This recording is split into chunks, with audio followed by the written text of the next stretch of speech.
Hey, yo!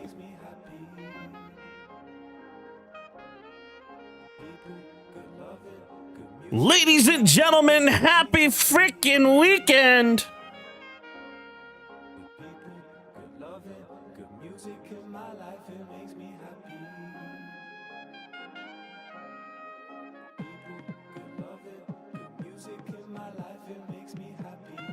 What up, everybody? How we doing? Welcome on in. My name is Percussive173. It is an absolute pleasure to see you on this fine Saturday. Today we have a very, very special episode of the podcast, and we're just gonna kind of vibe out and do our thing, you know. And I'm really excited to introduce today's guest to you.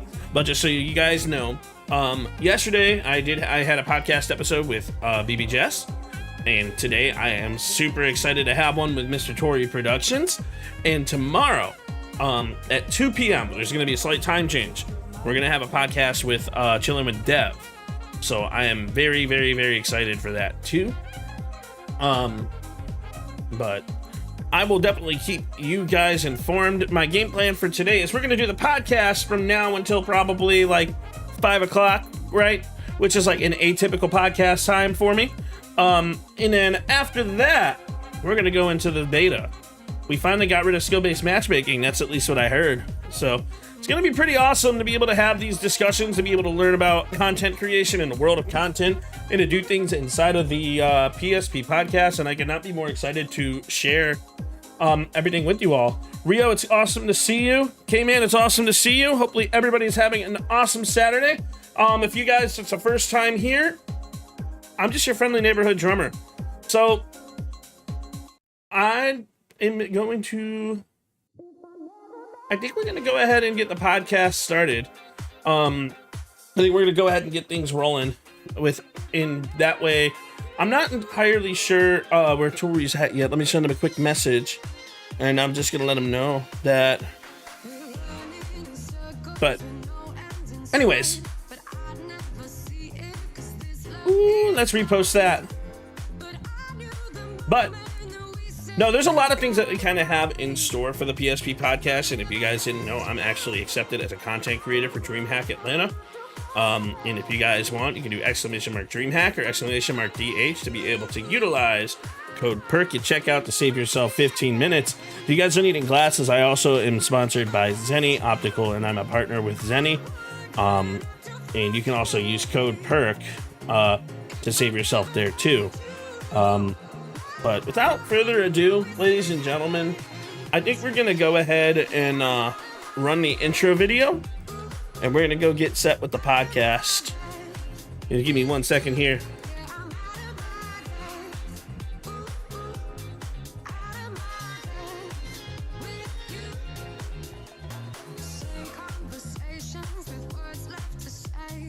But all right, here we go.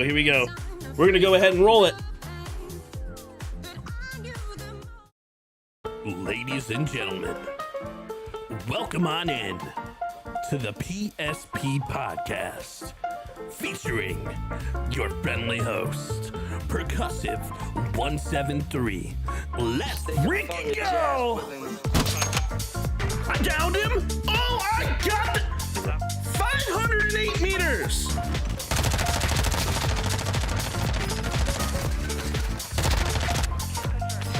Literally, I'm pushing everything right now. He gets to Lockman. Dude, this Lockman is so good!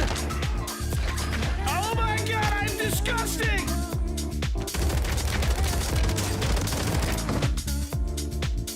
So what do you think about that play, huh?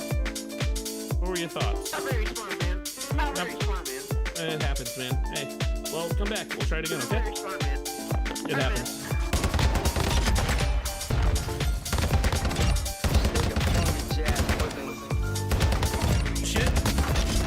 I'm just gonna shit on him.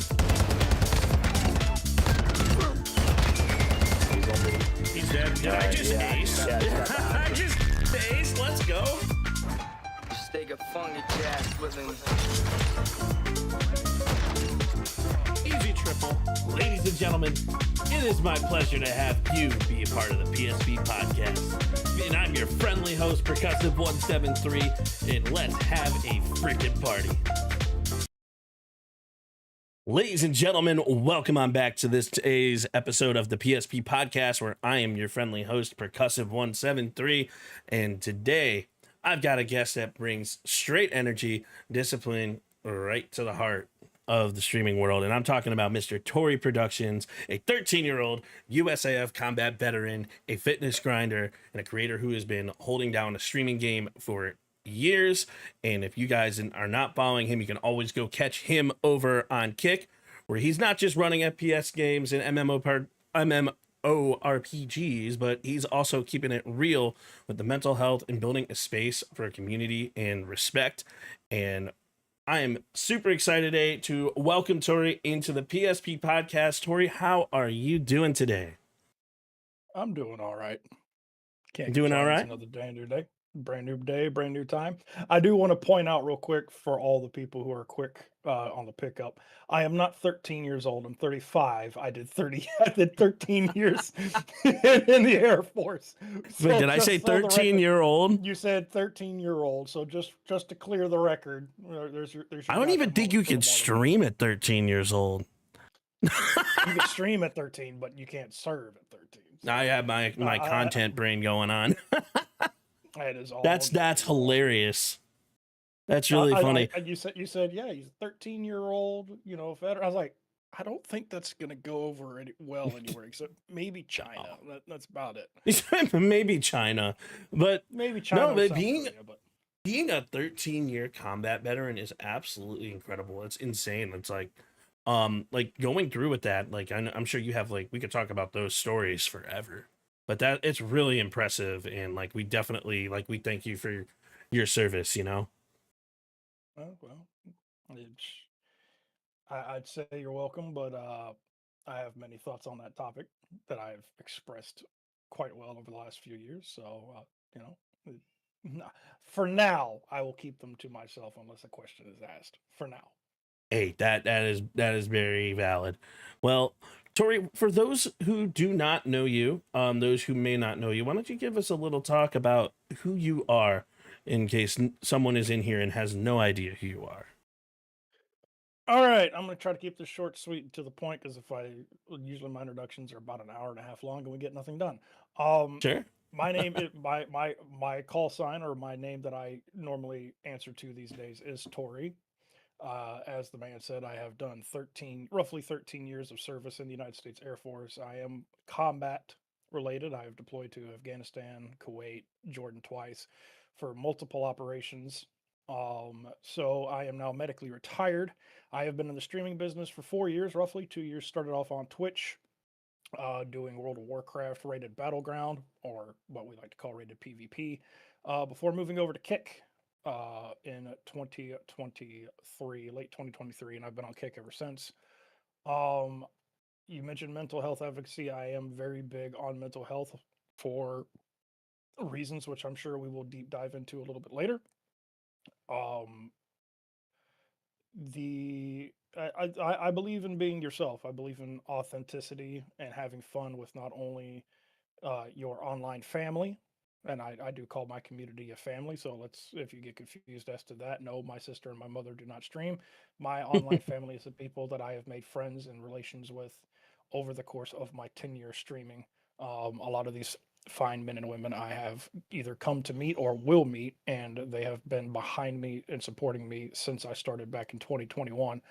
I do MMORPGs, I do FPS, I do weightlifting, I do just chat. I am literally a variety streamer at its core. And like I said, we'll deep dive into all that here in a little bit. But thank you for having me on here. Like I said, I am streaming on Kick predominantly these days. Once we have a new rig, which is in works, we will be on all the social medias. May make a return to Twitch. We shall see. Don't hold your breath. But it'll be Kick, YouTube, TikTok. Yes, I finally made a TikTok account. For those of you who know me, I've been very vehement against TikTok. Unfortunately, I caved. So we have a TikTok now, and we'll be live on as many platforms as we can once that rig comes in. Right now, I am on a two computer system, but one is a very ancient computer which barely keeps up with chat, and the other one is a Frankenstein which barely keeps up with anything. So we do what we can. The beauty is you adapt, you overcome.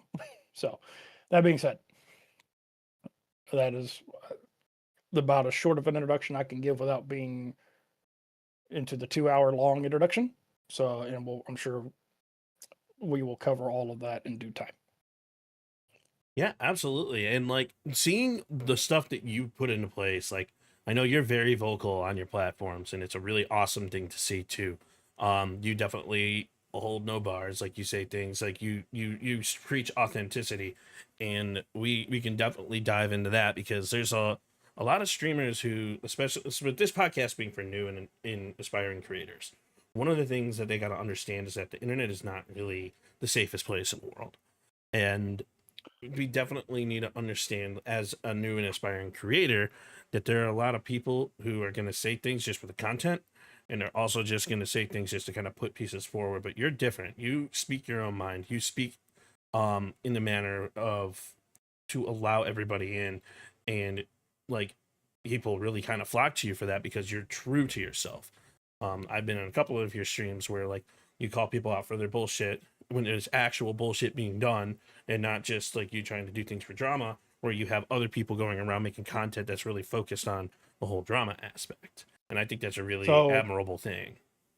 here's my thing. I have done a lot of self reflection over the course of the last 4 years.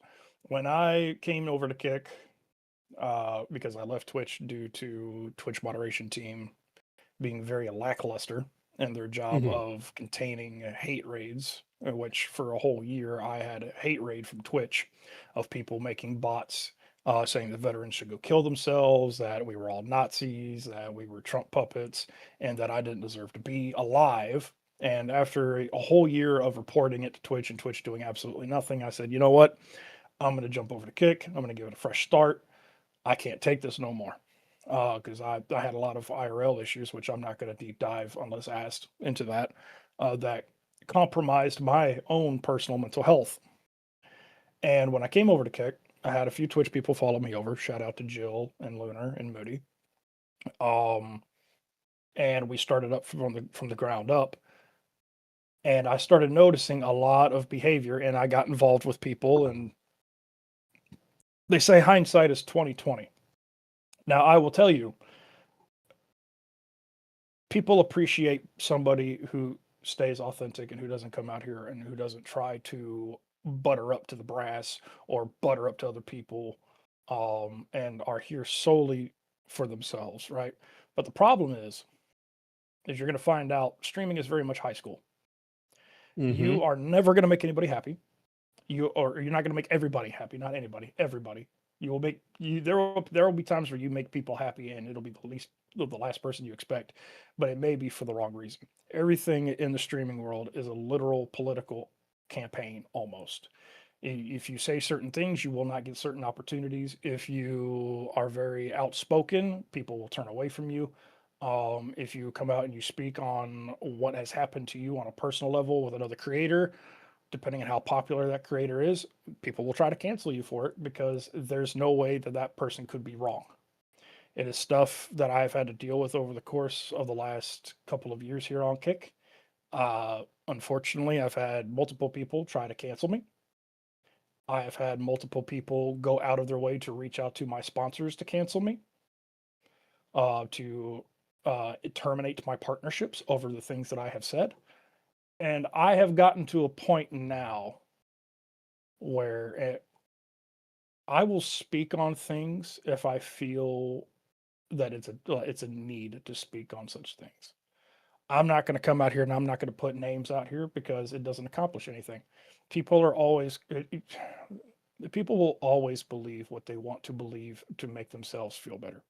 That is unfortunately the sad reality of today's climate. So you have to. A lot of people like to come in here and they like to say protect your peace, right? I believe protecting your peace should be able to freely speak your mind with respect to what is going on and being able to get messages across without having to curb stomp people into the proverbial floor unless it's warranted. And by warranted, I mean like their pedophiliism, sexism, uh, the things that make you a very perturbed, disturbed, and very compromised individual to society that should not have a platform, right? Um, I used to be very vocal on a lot of things.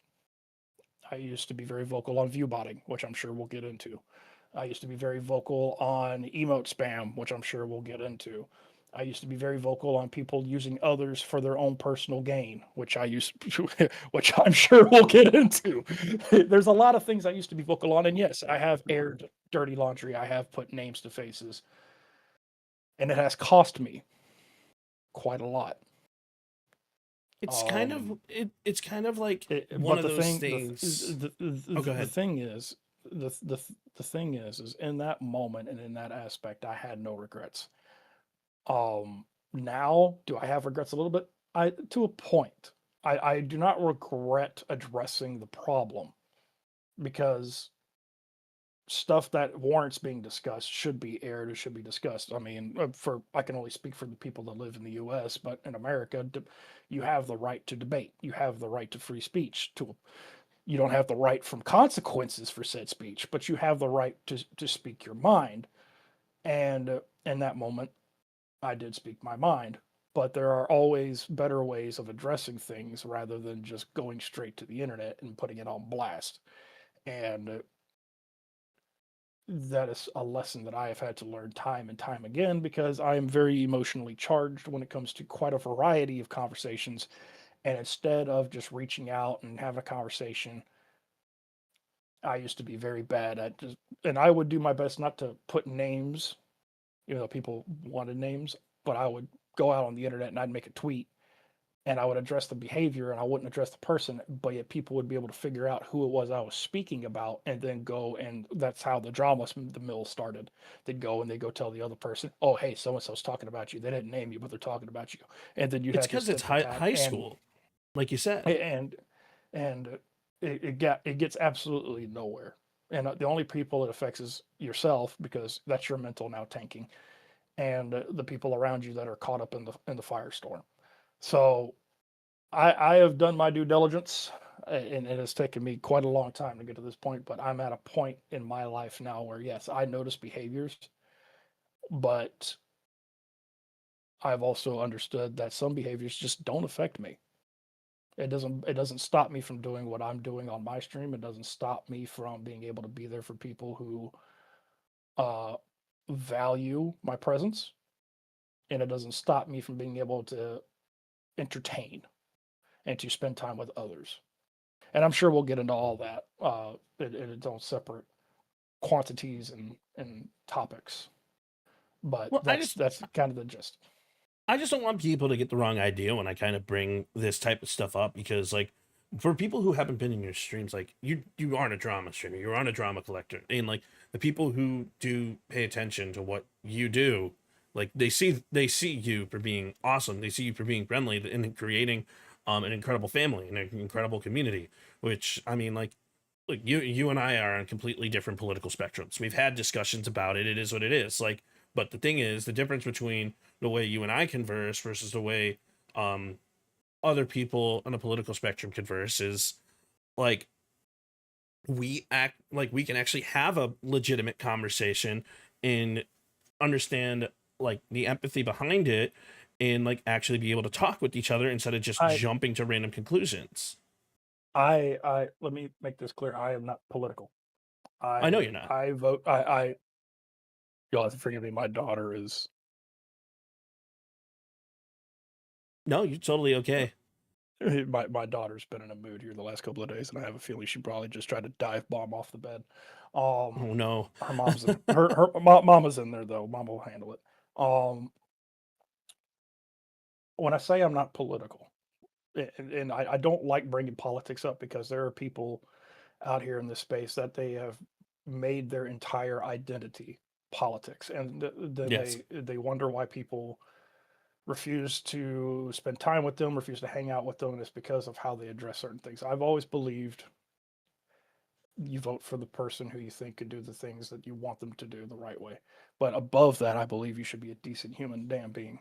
And I'm watching my French here because I know we're on a podcast, so bear with me. If You're you okay. cannot You be a are good, welcome to be as 18 plus as you want. if you cannot handle being a decent human being to others, I don't want you around me. And that was part. I had a situation a couple of weeks ago where I was emotionally and mentally compromised to the point where I was in a very dark place because people that I respected and people that I looked up to, and I said, okay, these people are actually, who they say they are. We're coming out here glorifying a murder on they were coming out here and glorifying somebody being murdered. Right. I have zero tolerance for that. I don't care who you are. I have zero tolerance for it, and there's absolutely nothing that makes that right. I agree. Um, and fun fact, if you're going to put me on a political spectrum, I am an independent. I I walk it down the middle, uh, and I refuse to do politics to a point when it comes to certain things. One, because past history, we weren't allowed to talk about our commander in chief being in the service. That was grounds for an RD-15 if it got too out of hand. But even now, being retired, there are things that I agree with, and there are things that I don't agree with. But the problem is when you go to speak on something in the emotional spectrum that is live streaming or content creation, if you speak your mind on anything that happens in the political world, be prepared to just get stripped down bare naked and ran through because people are going to insinuate that because you don't agree with their viewpoint, you are wrong. You are a problem. You don't deserve to have a platform, regardless of how valid your viewpoint is.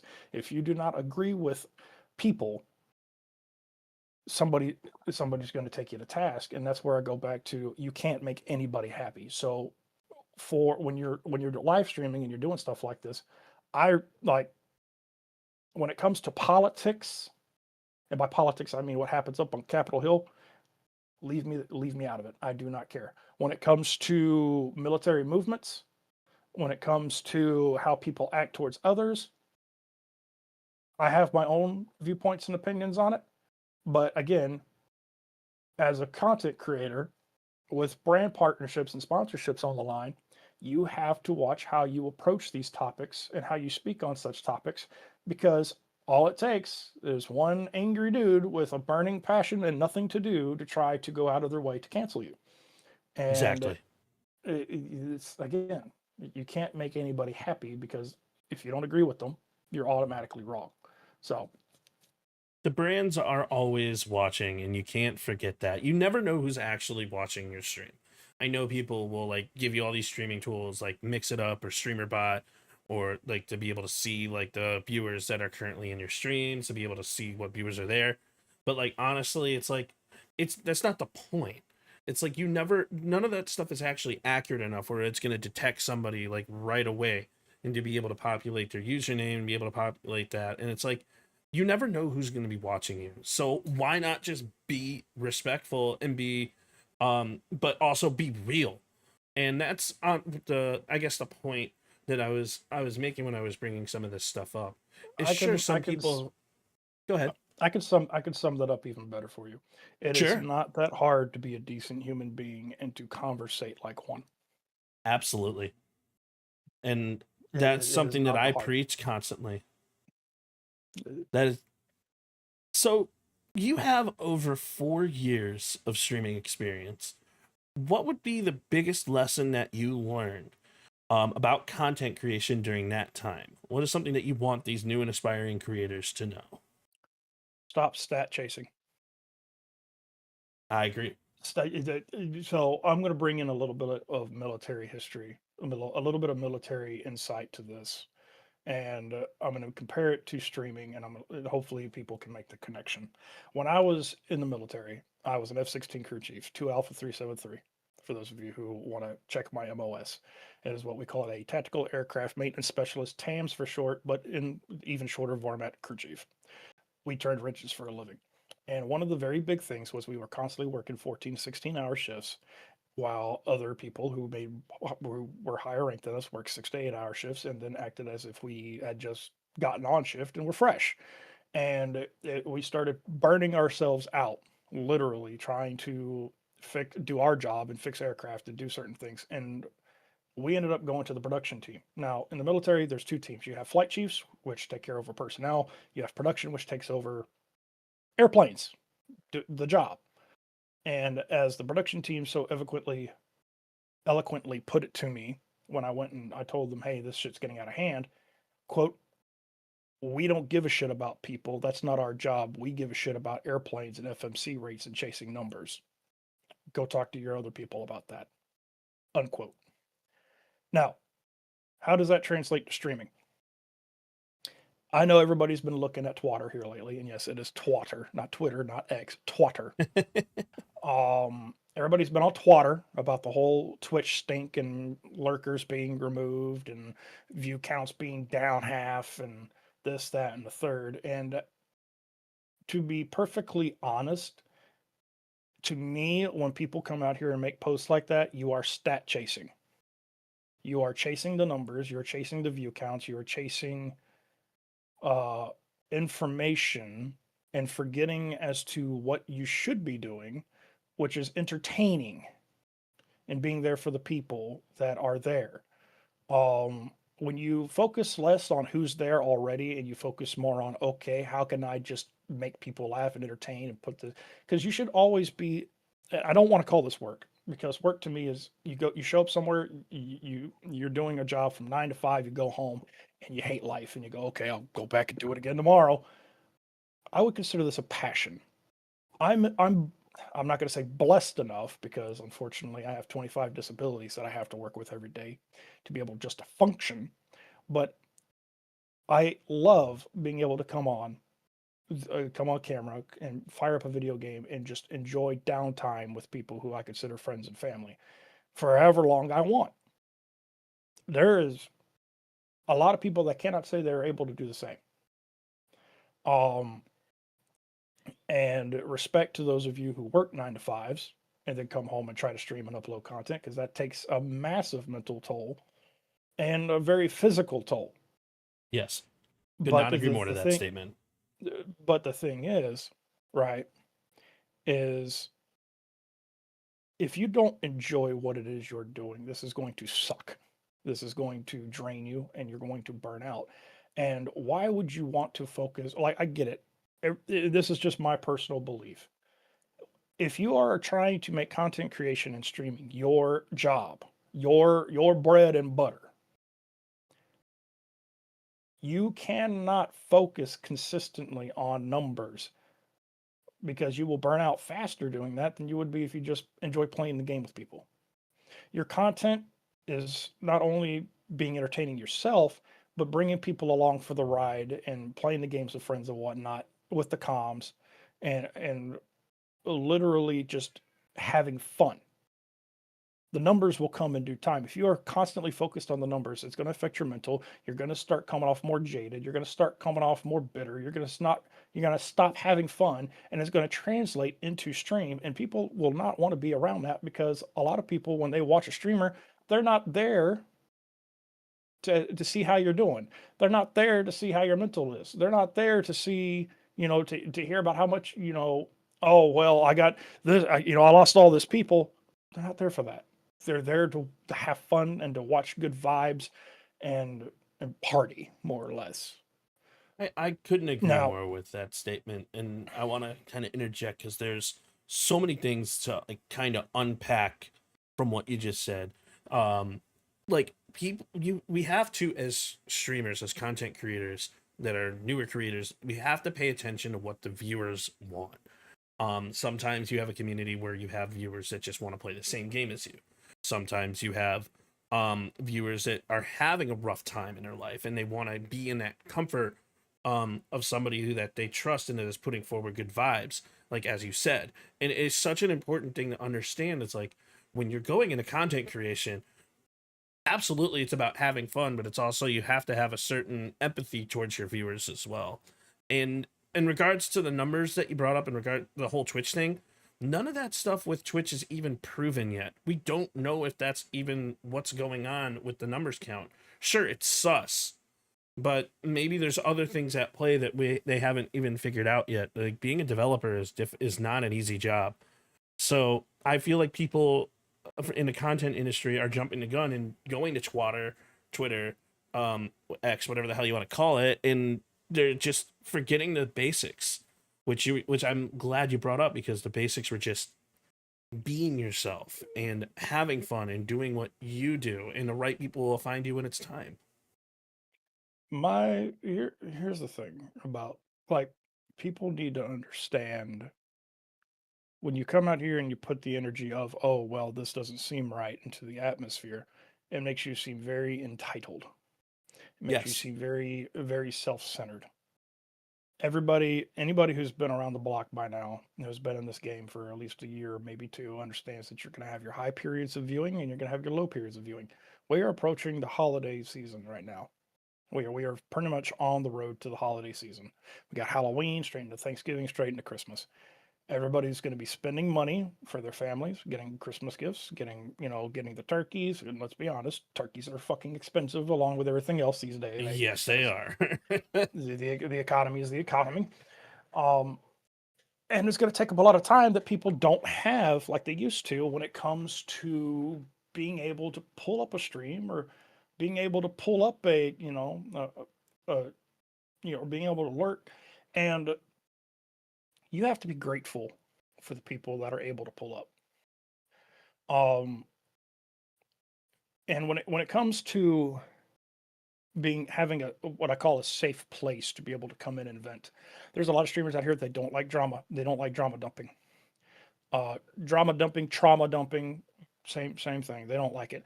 And I still believe that you should be able to be there for others, right? Because I was at a point in my life where I had no one.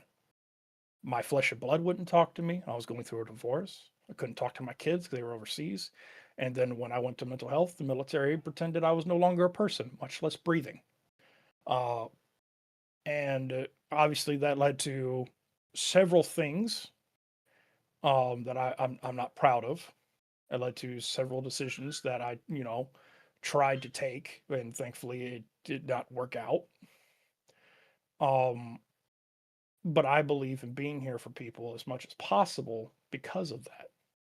Now, I for the longest time I was told, oh, you seem like an empath. You seem like an empath. You seem like an empath. You seem like a really large empath. And I kept telling myself, no, no, no, I'm not an empath. I don't know what you're talking about. I'm a redhead. Gingers have no souls. Why would I care? And then I hit a point a couple of weeks ago.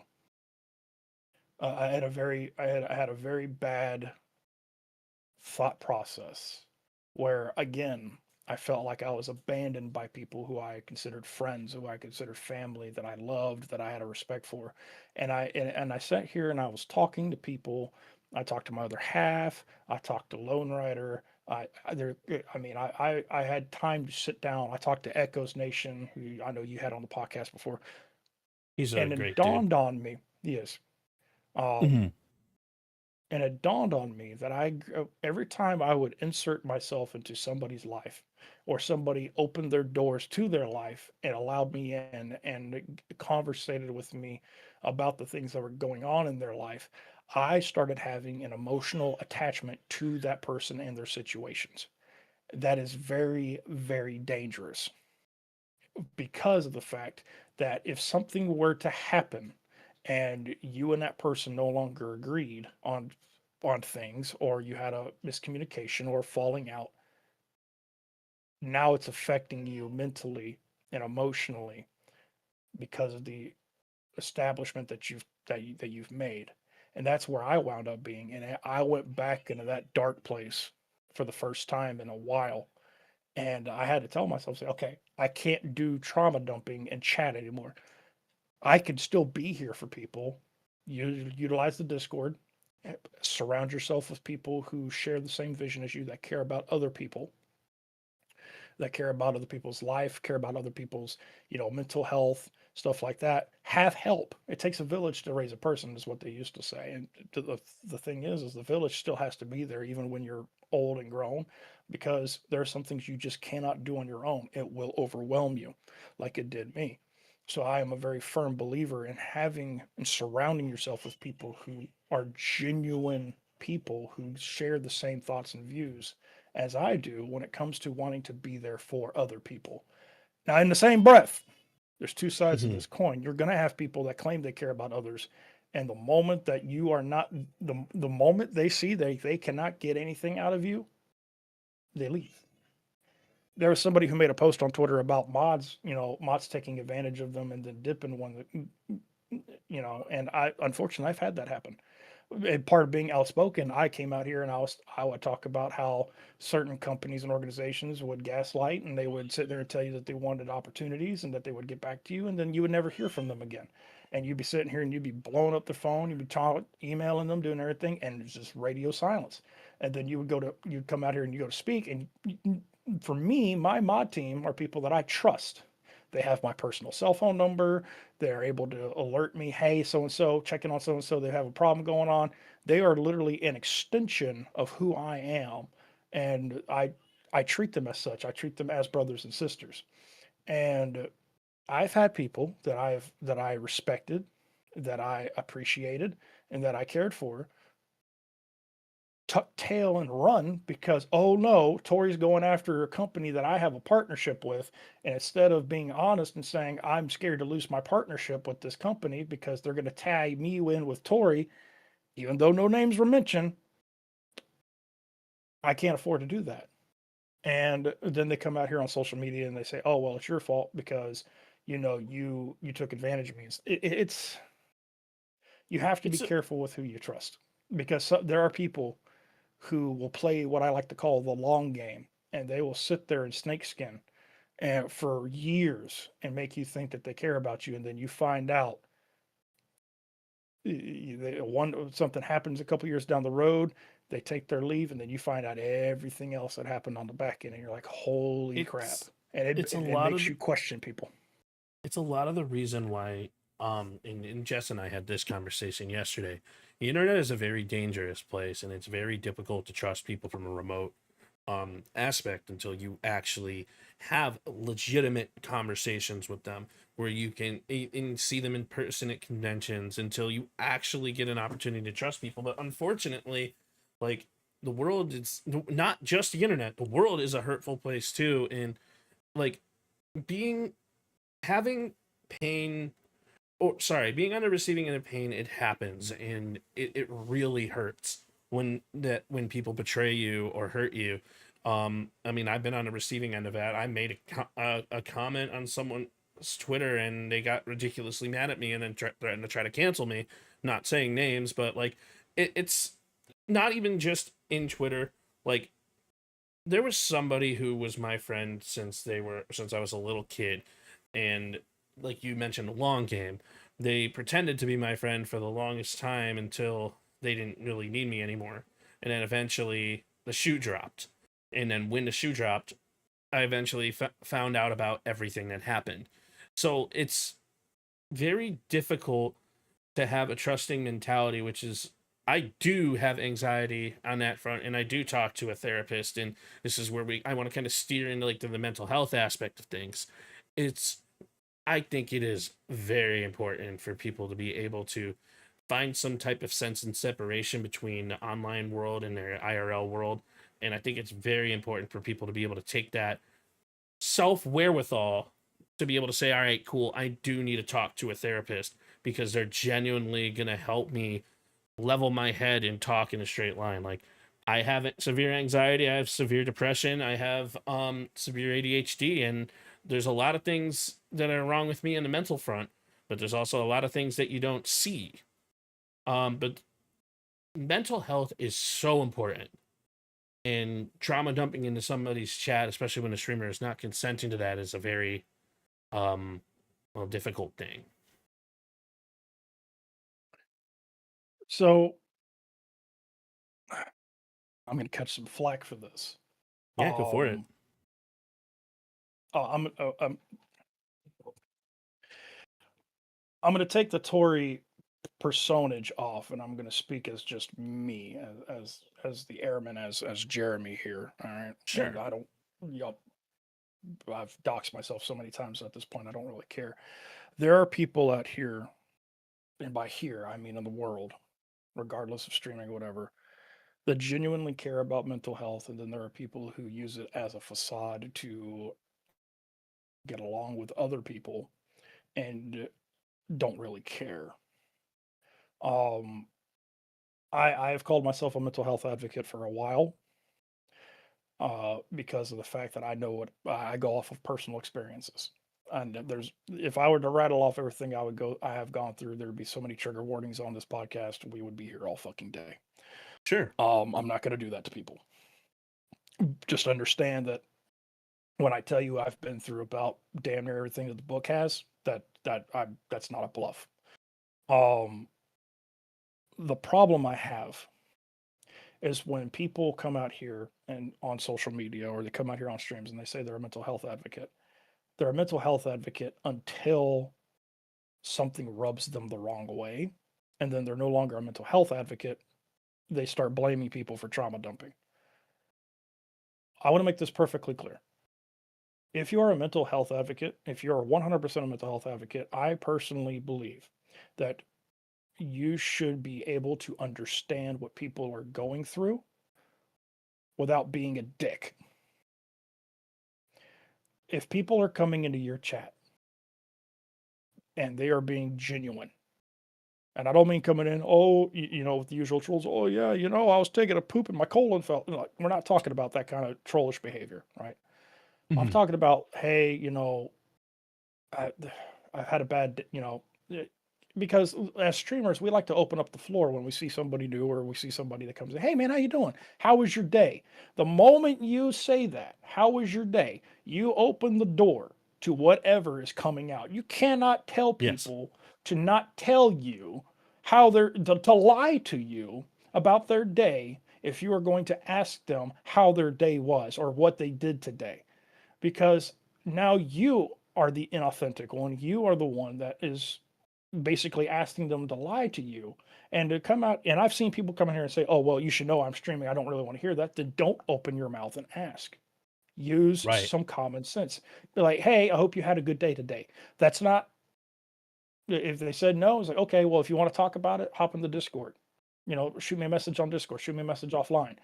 Don't ask people how their day was if you, one, you don't want to know. Two, if they tell you they had a bad day, there are creators out here who ask them to elaborate. Don't ask them to elaborate. I've made it a point, and I've had to adjust my rules. But back when I allowed people to trauma dump in my stream, I would ask them, okay, well, do you want to talk about it here? Do you want to talk to me offline about it? I gave you the option. And there were people that were so comfortable with who I was as a person and with how the stream was, they would not bother to go offline. They'd air it right there in the chat. And you know what? At that, when I was allowing that, it did not bother me, and it did not bother most of my moderators. Let it ride. That's what we were here for, was to be here as a support pillar. One of the things that I want to bring up on that is like the moment you do feel comfortable enough to open it up to the chat and that person decides to type in the chat, that VOD's gonna always be there. And like keep in mind that they're putting that in the public at that point. And but that's something that as a viewer you kind of have to understand that like anyone could go back to the VOD and find that specific message and the timestamp within it. So it's like it's a lot of people kind of forget that there's a self-awareness that needs to happen before acting out in a public and online environment. And I actually wanted to shout you out because you said like one that you opened up your chat for people to be able to reach out to you. There was a day way back when where I was going through some real like ridiculous shit, and it was like really stupid, but it was affecting my mental health pretty heavily. And I was in your stream, and you even said, "Hey, how you doing, Perk?" And I'm like, "I'm not doing great, but like you know what? I'm surviving. I'm here." And then you did open the door, and I did message you, and you did help with your responses and the stuff that you said. So I kudos to you for even being able to do that. It's not something that everyone is capable of doing. But Well, the because point, mostly everybody wants to make a public stunt out of it. right? And And that's something else is people assume that they are entitled to know what every person is going through, regardless if they're on camera or off camera. Because yes, when somebody comes out here and claims to be a mental health advocate, their first instinct is, well, what have you done for somebody lately? What have you done mm-hmm. to prove that you're a mental health advocate? And I'm going to be the asshole right now. And I'm going to tell you, it's none of your damn business what happens offline, because there's a lot of things that happen in people's lives that if they wanted you to know about it, they would tell you. It's If they the didn't self come to and you and they didn't tell you, that means that they don't trust you enough or they don't know you well enough to be able to share that information with you. Now, going into what you said about having enough common sense to understand that videos and whatnot will be left online and people can go back and research. Yes, there are plenty of weirdos that when they have a bone to pick with somebody, they're going to look for dirt no matter what, no matter where it comes from, to try to not only start drama because that's what they feed off of, but to also make you look bad. You're never going to get away from that. yes, And there's plenty of people in this space that when you've tried all methods to talk about what's going on and you get ignored by anybody, whether it's family, fellow streamers, whatever the case may be, you're going to go somewhere where you know somebody's going to hear you out in the very least, and you're going to air it because you know that's a spot that you can air your stuff out regardless of how other people take it, because you've exhausted all other options. And that's what my stream pretty much was for the longest. Was it was a last ditch effort for people, or it was the first thing that people would go to because of that relationship and that trust. And if it was something very serious, then they would talk to me offline about it. I can't begin to tell you how many times, and I've stopped. I've been offline. I've been in the middle of Walmart, and I had to pick up a phone call because somebody lost their son. Or I've woken up and I've almost started a manhunt because there was an issue that happened as somebody got so far into their head that nobody could find them. They started acting irrationally. I can't sit here and begin to tell you all the situations that I've gone through where I've been there for people, but you would never have known about it because it wasn't aired. But and that's the that's a thing huge. is Go ahead. go ahead. Sorry. No, no, no. Go ahead. Go ahead. I Go was ahead. I was saying like if that's the whole thing, it's like because there is a separation of offline versus online, and in certain people will talk to people about certain things because that's just the type of friendship or relationship that people gain over time through trust, through communication, and friendship, mental health, streaming. They're all different journeys, and those are the journeys that only you have control over. And I really think that people forget like the bare basics, or like they kind of jump to some of the advanced things, but they forget that like you have to be introspective and try to think of, is this conversation going to help me in any way, shape, or form? Is this conversation going to make me feel better? And how is it also going to affect my friend? Is it going to hurt them in the process? It's like we forget to think before we speak. And I think there's a huge issue with that in the streaming space because we are professional yappers and we'll yap our ass off no matter what. So, So, but here's the caveat. Here's the devil's advocate to that. sure. Is yes. So some people, we really should think about what we speak, what we say before we come out here and air it, right? Hmm. But I also believe that if you're going to say that you're there for people, you should actually be there for people. I agree. Uh, and I'm not like I'm not gonna come out here and raise the Spanish Inquisition to find out if you actually are who you say you are. But I've had quite a few people in my tenure claim to say that they were there for people, and then come to find out they really weren't. They were just using and abusing. And Right. I hate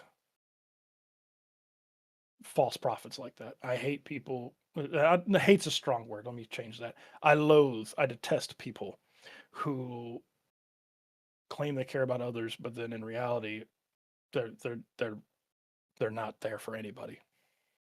And Um, I mean, it's another thing on that note is people forget that people are busy, and sometimes like the empathy of wanting to be there for people is there, but they forget that that person also might have too much going on in their life at that point in time, that they're not capable of being there for them at that point in time.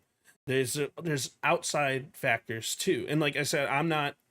I mean, like we're not oh, trying to figure everybody's out. Yeah, everybody's got a life. Everybody's got a life to live. right. Everybody's busy. Now, I mentioned I had a bit of a dark place a couple of weeks ago. Hmm. I understand if you're busy, and I understand if you've got a lot going on, right? But unfortunately, we live in a day and an age where it's not hard to find out and to see if you're actually busy. Because when you're busy, to me, right, if you're a friend, if you claim to be a friend, if you claim to be a supporter or whatever, um, let's dial that. Friend. If you Sure. give somebody the friend tag, that means that you talk to them somewhat on the regular, if not every so often. Uh, they try to make time. They try to swing by when they can, right? And they don't treat you as if you're a ghost. Right.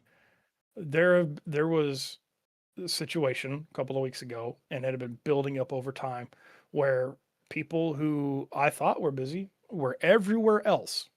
And the sad part about being a streamer is when you're offline and you're bored, you go and you watch other people stream, and you go and you watch you go hop at other people's channels, and you don't necessarily type. You don't have to type, but you can see all the chatter, and you can see who's there, who's having fun, and you can see what's going on, and you can start putting two and two together when you start noticing that the behavior is more and more like they're there for other people and they're avoiding you like the plague. But then all of a sudden, when you get emotional about it and you go, well, what the fuck did I do wrong? It becomes oh, well, you're the problem. You're entitled. You're Entitlement is a expecting big people to be thing. there for you. And I'm like, I'm not entitled. It's not entitlement to say, okay, you called me friend, but you say you're busy, but you're here for everybody else. You make time for all these other people, but you haven't been around me in a month. And I have to tell people, be careful with the friend tag, because some people are not your friend, they're your associate. They're Right. your they're your they're somebody that is similar to you in the realm of whatever job or career you have. And they may call you friend, but an actual friend will check in every now and then. An actual friend will understand when you come out here and you post something on Twitter, or you post something on Discord and you say, hey, I'm going to be offline for a little while. Like, I could count when I was in my I'll go ahead and throw a trigger warning out here. When I got suicidal a couple of weeks ago, because everything came to a head, and I had felt like I was abandoned by people that I trusted, uh, you know, treated like I did not exist by people that I loved and respected. When I got suicidal, I had maybe 7 to 8 people check in on me. Lunar, Lunar Phase Gaming, Avenged Wolfie, Enigma's Edge, Grunts, uh, Draconian Essence and his wife, uh, and Echoes. That's 7 people. I did not And even I'm see sure that, that post if it was a public post. well, the other thing is I had deactivated my Twitter. I had deactivated my Twitter during that time. That's Hmm. how bad it was. And I normally don't deactivate crap because there's no reason to. I had deactivated my Twitter. I went radio dark on 0 dark 30. Didn't talk to anybody for a couple of days while I got my head together. And those people were the ones that reached out to me, because and Acrolates reached out to me too. Um, those were the people that reached out to me because of the fact that I just everything it came to a boiling point. And that's when I had to sit there and I had to tell myself, it's like, not everybody is actually a friend. Not everybody actually is concerned about your well-being. Not everybody is going to sit here and be who you thought they were going to be. And that's when I told myself, okay, self, we have to change it up. We need to be here for the people who make it a point that they want us involved in their life, instead of just trying to be there for everybody that we feel appreciates us, because that's not reciprocated. Communication is more than a one-way street. I agree. And you have to you have to put your mental and emotional health above others when you get to that point. And like I mentioned at the beginning of the podcast, I was putting very emotional attachments on situations and people.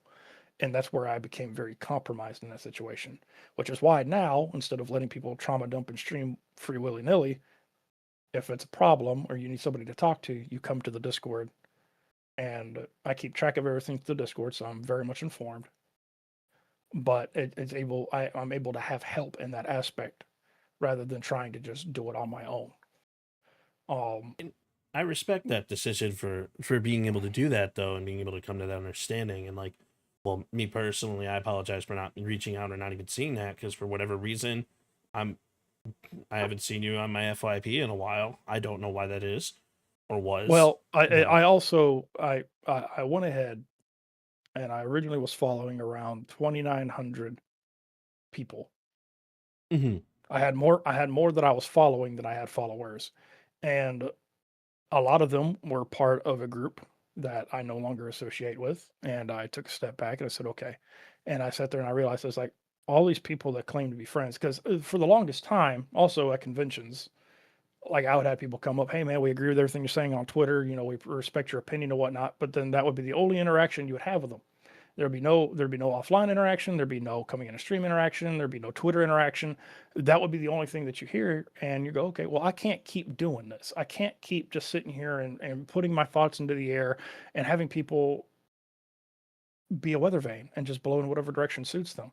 Like you can't do that. That's valid. So I went and I did a mass purge of my following, and anybody that had not spoken to me, anybody that had not bothered to reach out, anybody that had made it clear that they didn't really care, no disrespect, no hate against them, but I said, you know what, I don't have the time for it.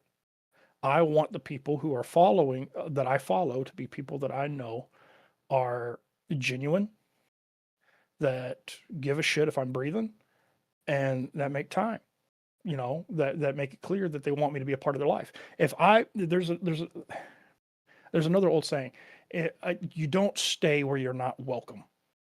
True. And if the energy in the room makes it seem as if you are more of a burden and a hindrance rather than a lovable presence, why would you want to stick around? Why would you want to be in that same area? And I can't do that. I'm a father to an 8 month 8 month daughter. I'm raising my two sons, and while I love my other half and she's been a fucking blessing, I still have to deal with all that on top of this. And you And gotta that's just too much. That's just too much energy to try to fucking put into people who don't reciprocate the energy back. and I respect that a lot because you gotta protect your own self and like you're taking those steps to be able to do that. Um and like seriously, like I know like you and I do talk on occasion. I know it's been a while. But I respect the stuff that you come up with and the stuff that you put forward. And like I have noticed though that on my personal FYPs, on my personal algorithms, whether it be Twitter or TikTok, like the socials that I check when I like have 30 minutes when I get home from work, I'm not starting to see the people that I follow to begin with. I have to go to my following page to see that. So I'm just trying to make a conceited effort to do that and stop being on the FYP where it's showing me Browns and Guardians and Cleveland sports stuff so I can actually check up on my friends. And like for whatever reason it's showing me more sports stuff and not the people that I follow. So Honestly, I don't blame anybody that have tailored their algorithm to anything that is not streamer related. I do not blame you. I think that's probably the smartest decision you could make, because my FYP has been something. It's either politics, it Black Ops 7 complaints, uh, Twitch view count complaints, uh, kickbotting complaints, or conduct complaints about how people are acting prior to, well, acting. We'll just put acting in general because there's a lot that falls under that umbrella. And I'll be honest with you, like if you got your feed tailored to where you don't see any of that, all power to you. I do not blame you. That's kind of Um, where my feed is. It's all Cleveland stuff. It's all my Guardian m- stuff. I thought when I purged my crap that I'd be able to get rid of all that stuff. Nope.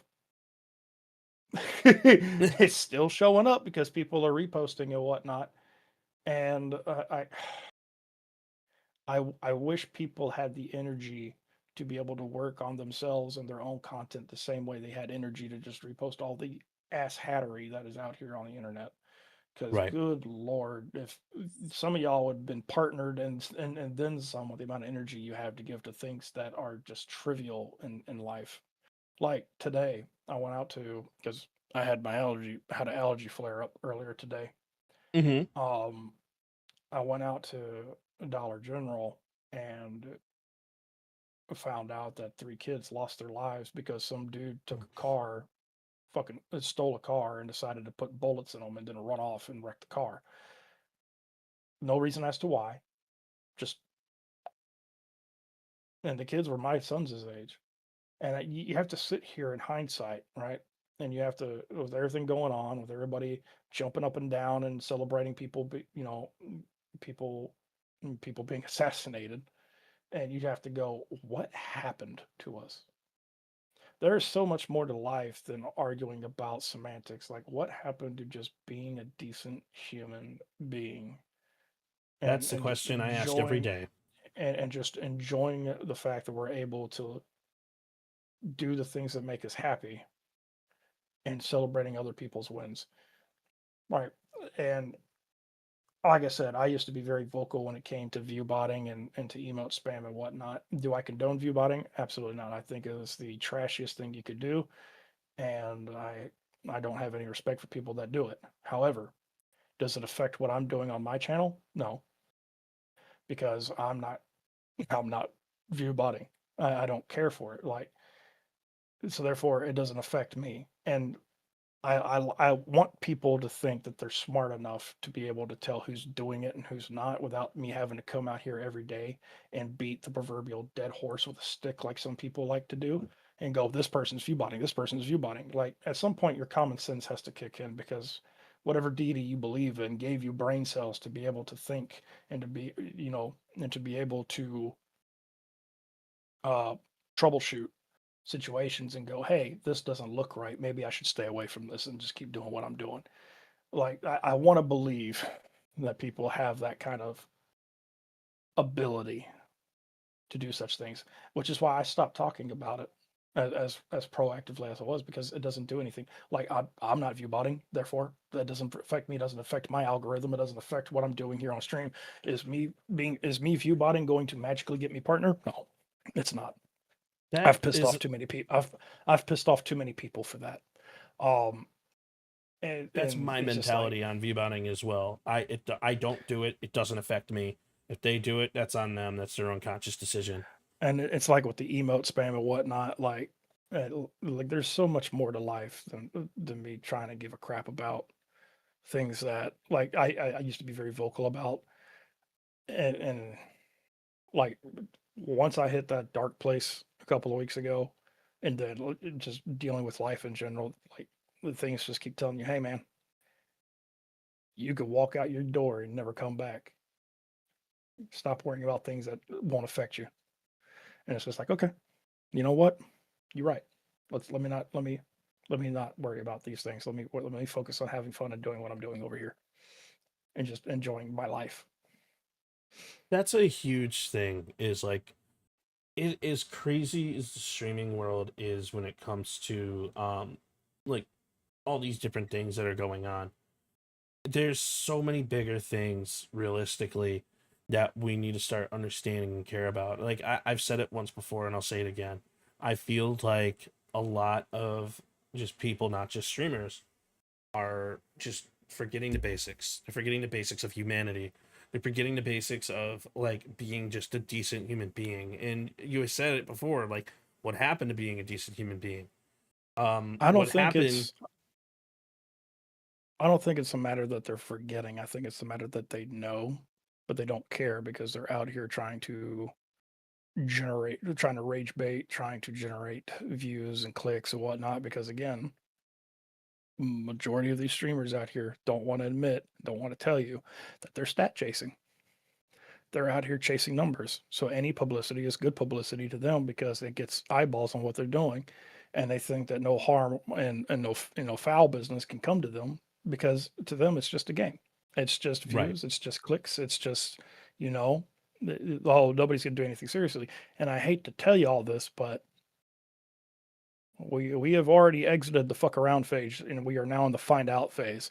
And people are Yes. going to keep fucking around, and then they're going to get the surprise Pikachu face when they find out, because there's going to be people who do not think like you or I, and that want to take matters into their own hands. And I do not want to be on the receiving end of a phone call to find out that somebody I considered a friend in the streaming space lost their life because they decided to go run their mouth on a social media platform, and they found out the hard way because somebody had the time to go look up their IP and figure out where they live. And there are people out here who do that.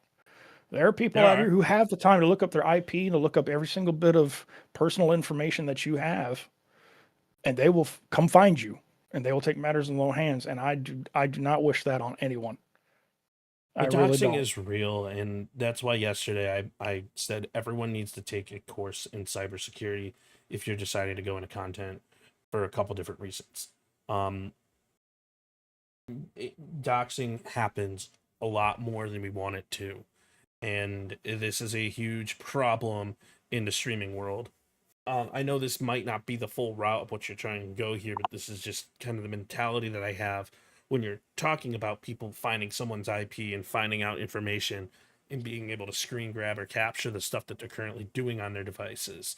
It's like, I really think, and I genuinely think that every single streamer should be taking a bare minimum basic course in cybersecurity so that you can learn how to protect yourself and try to prevent people from doing things. Me personally, I have a honeypot.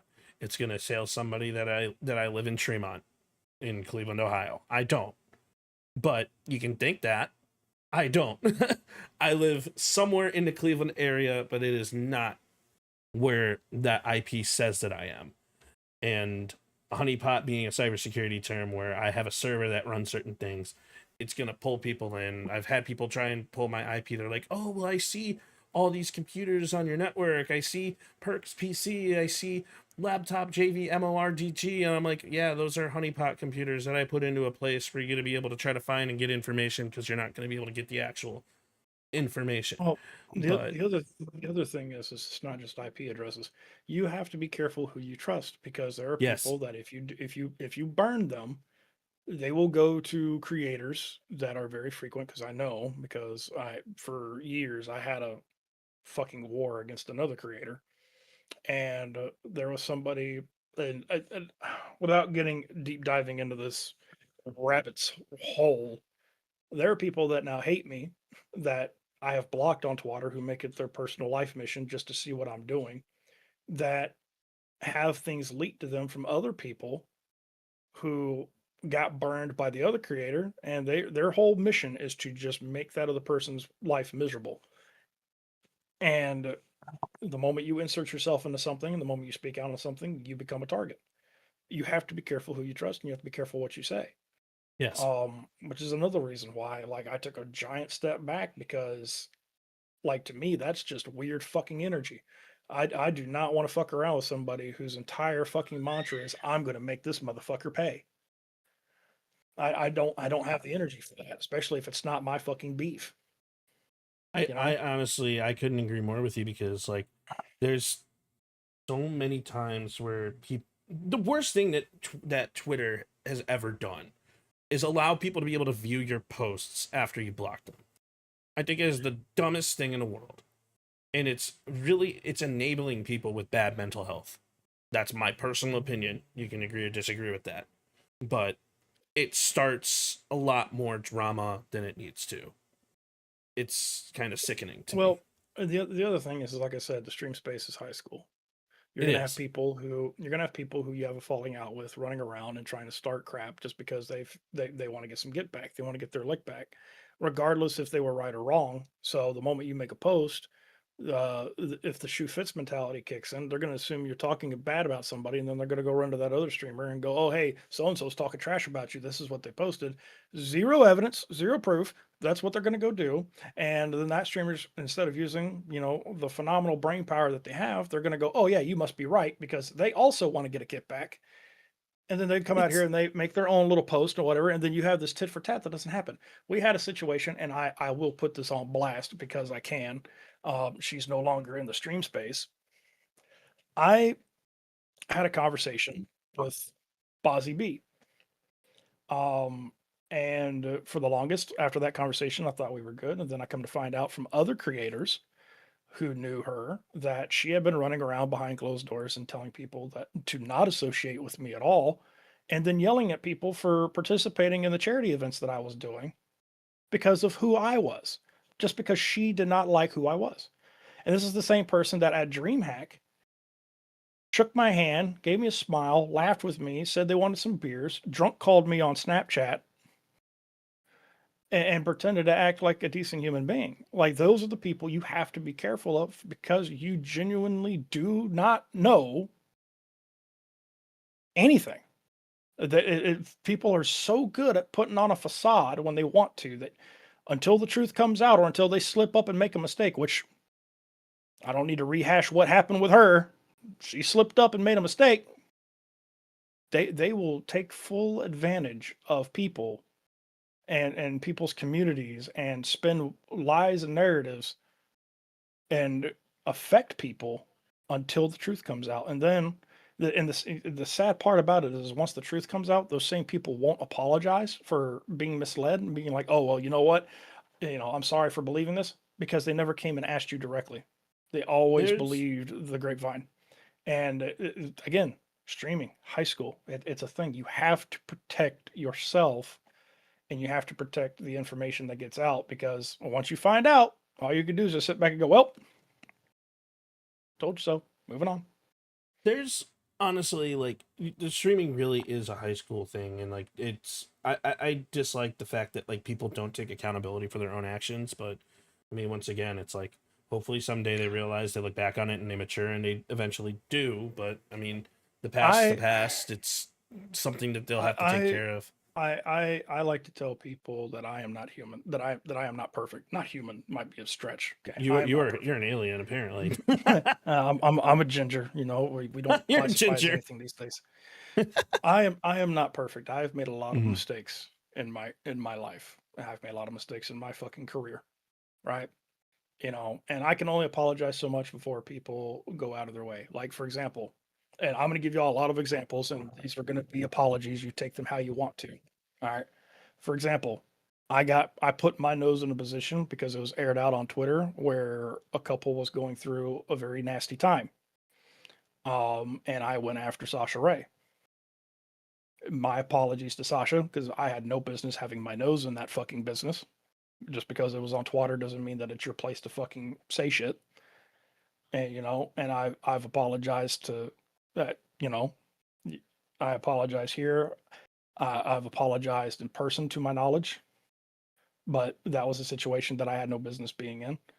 Um, I've apologized to other people when, as far as how it comes across when I speak on like view botting and emote spam and shit like that. I There's a lot of things that I will take responsibility for. Those of you who are aware of my history, when I first came to Kick, me and Lauren were together, and not together like we. To quote a term from Will Smith, we were an entanglement. Um, but I went after her after all the shit that went down instead of just being mature about the situation. And I being very passionate, being very emotional, I came out here like a fucking idiot and said a lot of things, and other people decided to poke their nose into that business and try to start shit when it wasn't needed. And hindsight is 2020. I apologize to her. We don't talk anymore, which I don't blame. I do not blame. But but the thing is that beef, that little tit for tat has evolved into quite a few things down the road. And you can only apologize and you can only take responsibility for the things that you can control, right? I am far from perfect. Anybody that thinks they're perfect, I assure you, you're not, and you might want to go get checked.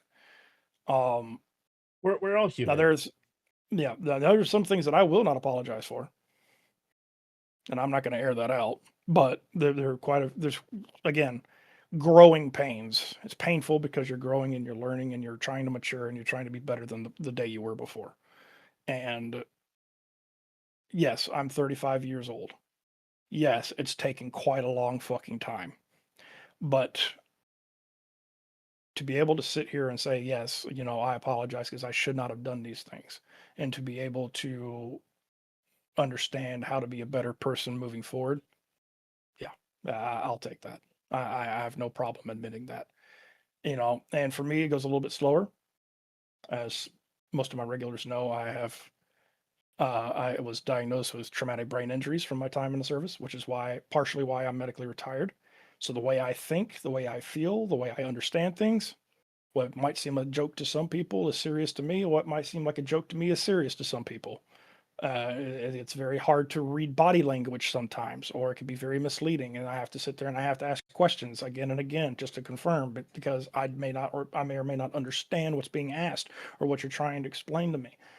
And it's not an excuse. Let me make that clear. It's not an excuse, but it is something that I have to get over, and it's something I have to kind of work through and be able to continue doing what it is I'm doing. And I'm trying to make strides with that.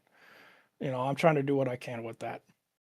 But it's a matter of just coming to an understanding that there's more to life than just coming out here and rage baiting and thinking that you have to insert your opinion into every single fucking thing when you don't.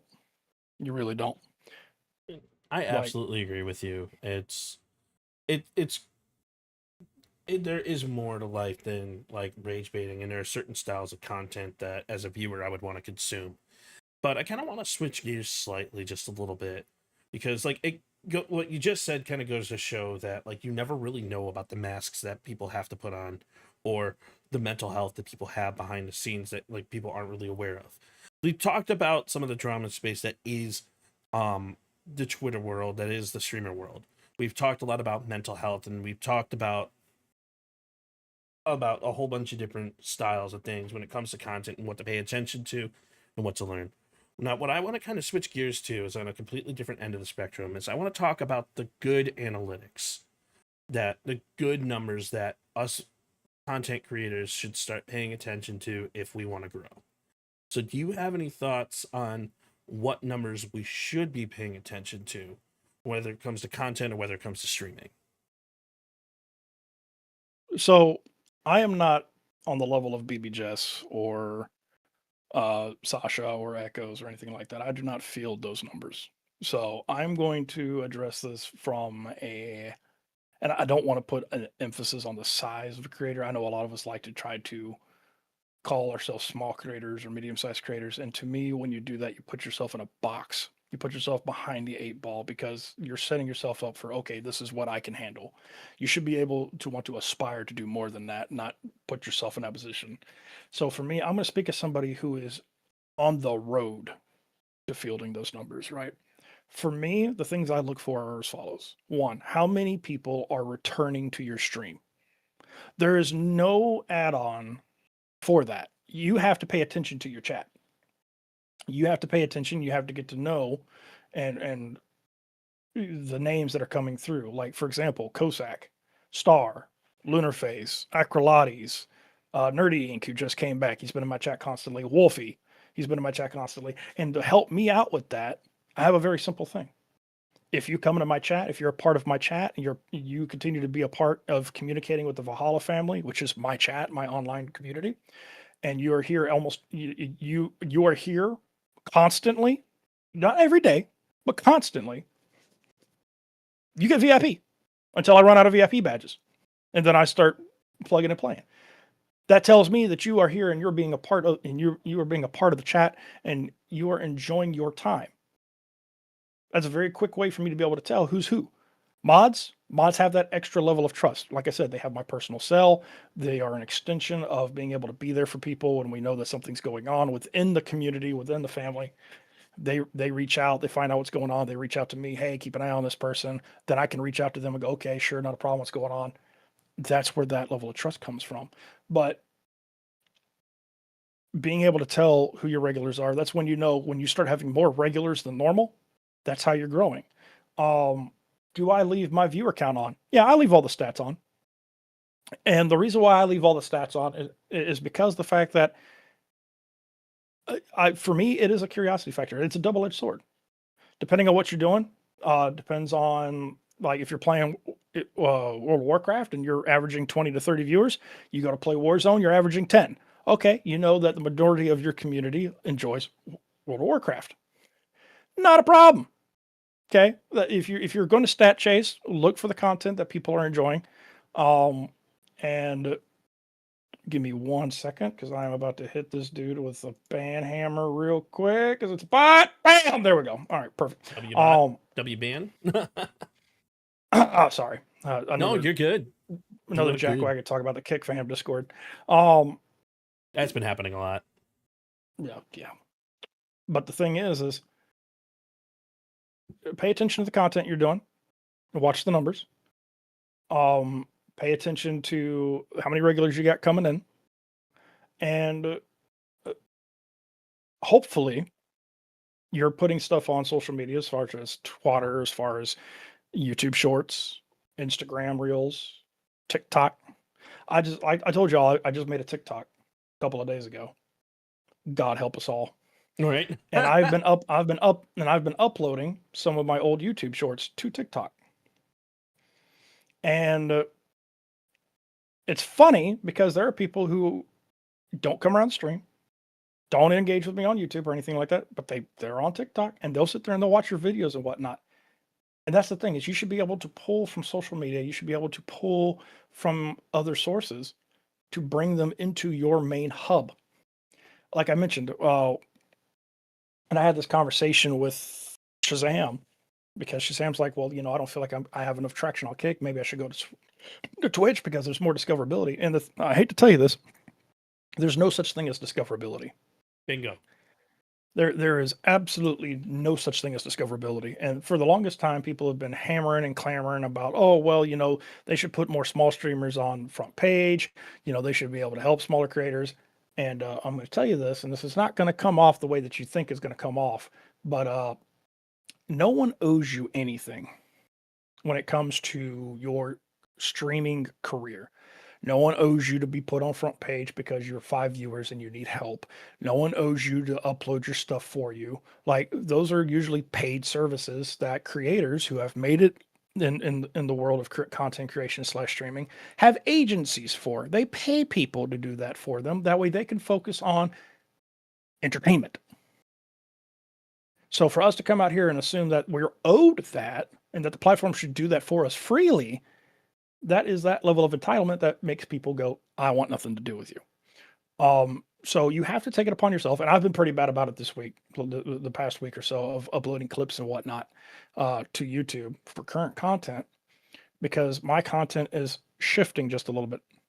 We're going to be more FPS heavy, but we're also going to be doing hardcore World of Warcraft, so MMORPGs. And when we get the new rig, we're going to be doing still MMORPGs on a higher graphic scale, so that way it's actually enjoyable. But there's some things that I can't do right now because of my Frankenstein rigs. So for sure, pay attention to your. I got a little off track there, but when we're looking at numbers and whatnot, just look at the content that you're doing and how the numbers view, and if you notice something weird, like you notice, I'm bringing up an old story. We were doing World of Warcraft hardcore. It was about 2 a.m. I went from 15 to 20 people to 240, and I go, okay, that's not normal. So I go to look, and now I'm on front page. Like, I take a screenshot and I put my things in for the front page, and then we jump to fucking 1,500. Then from 1,500 to 2,400. Then from 2,400 to 70,000.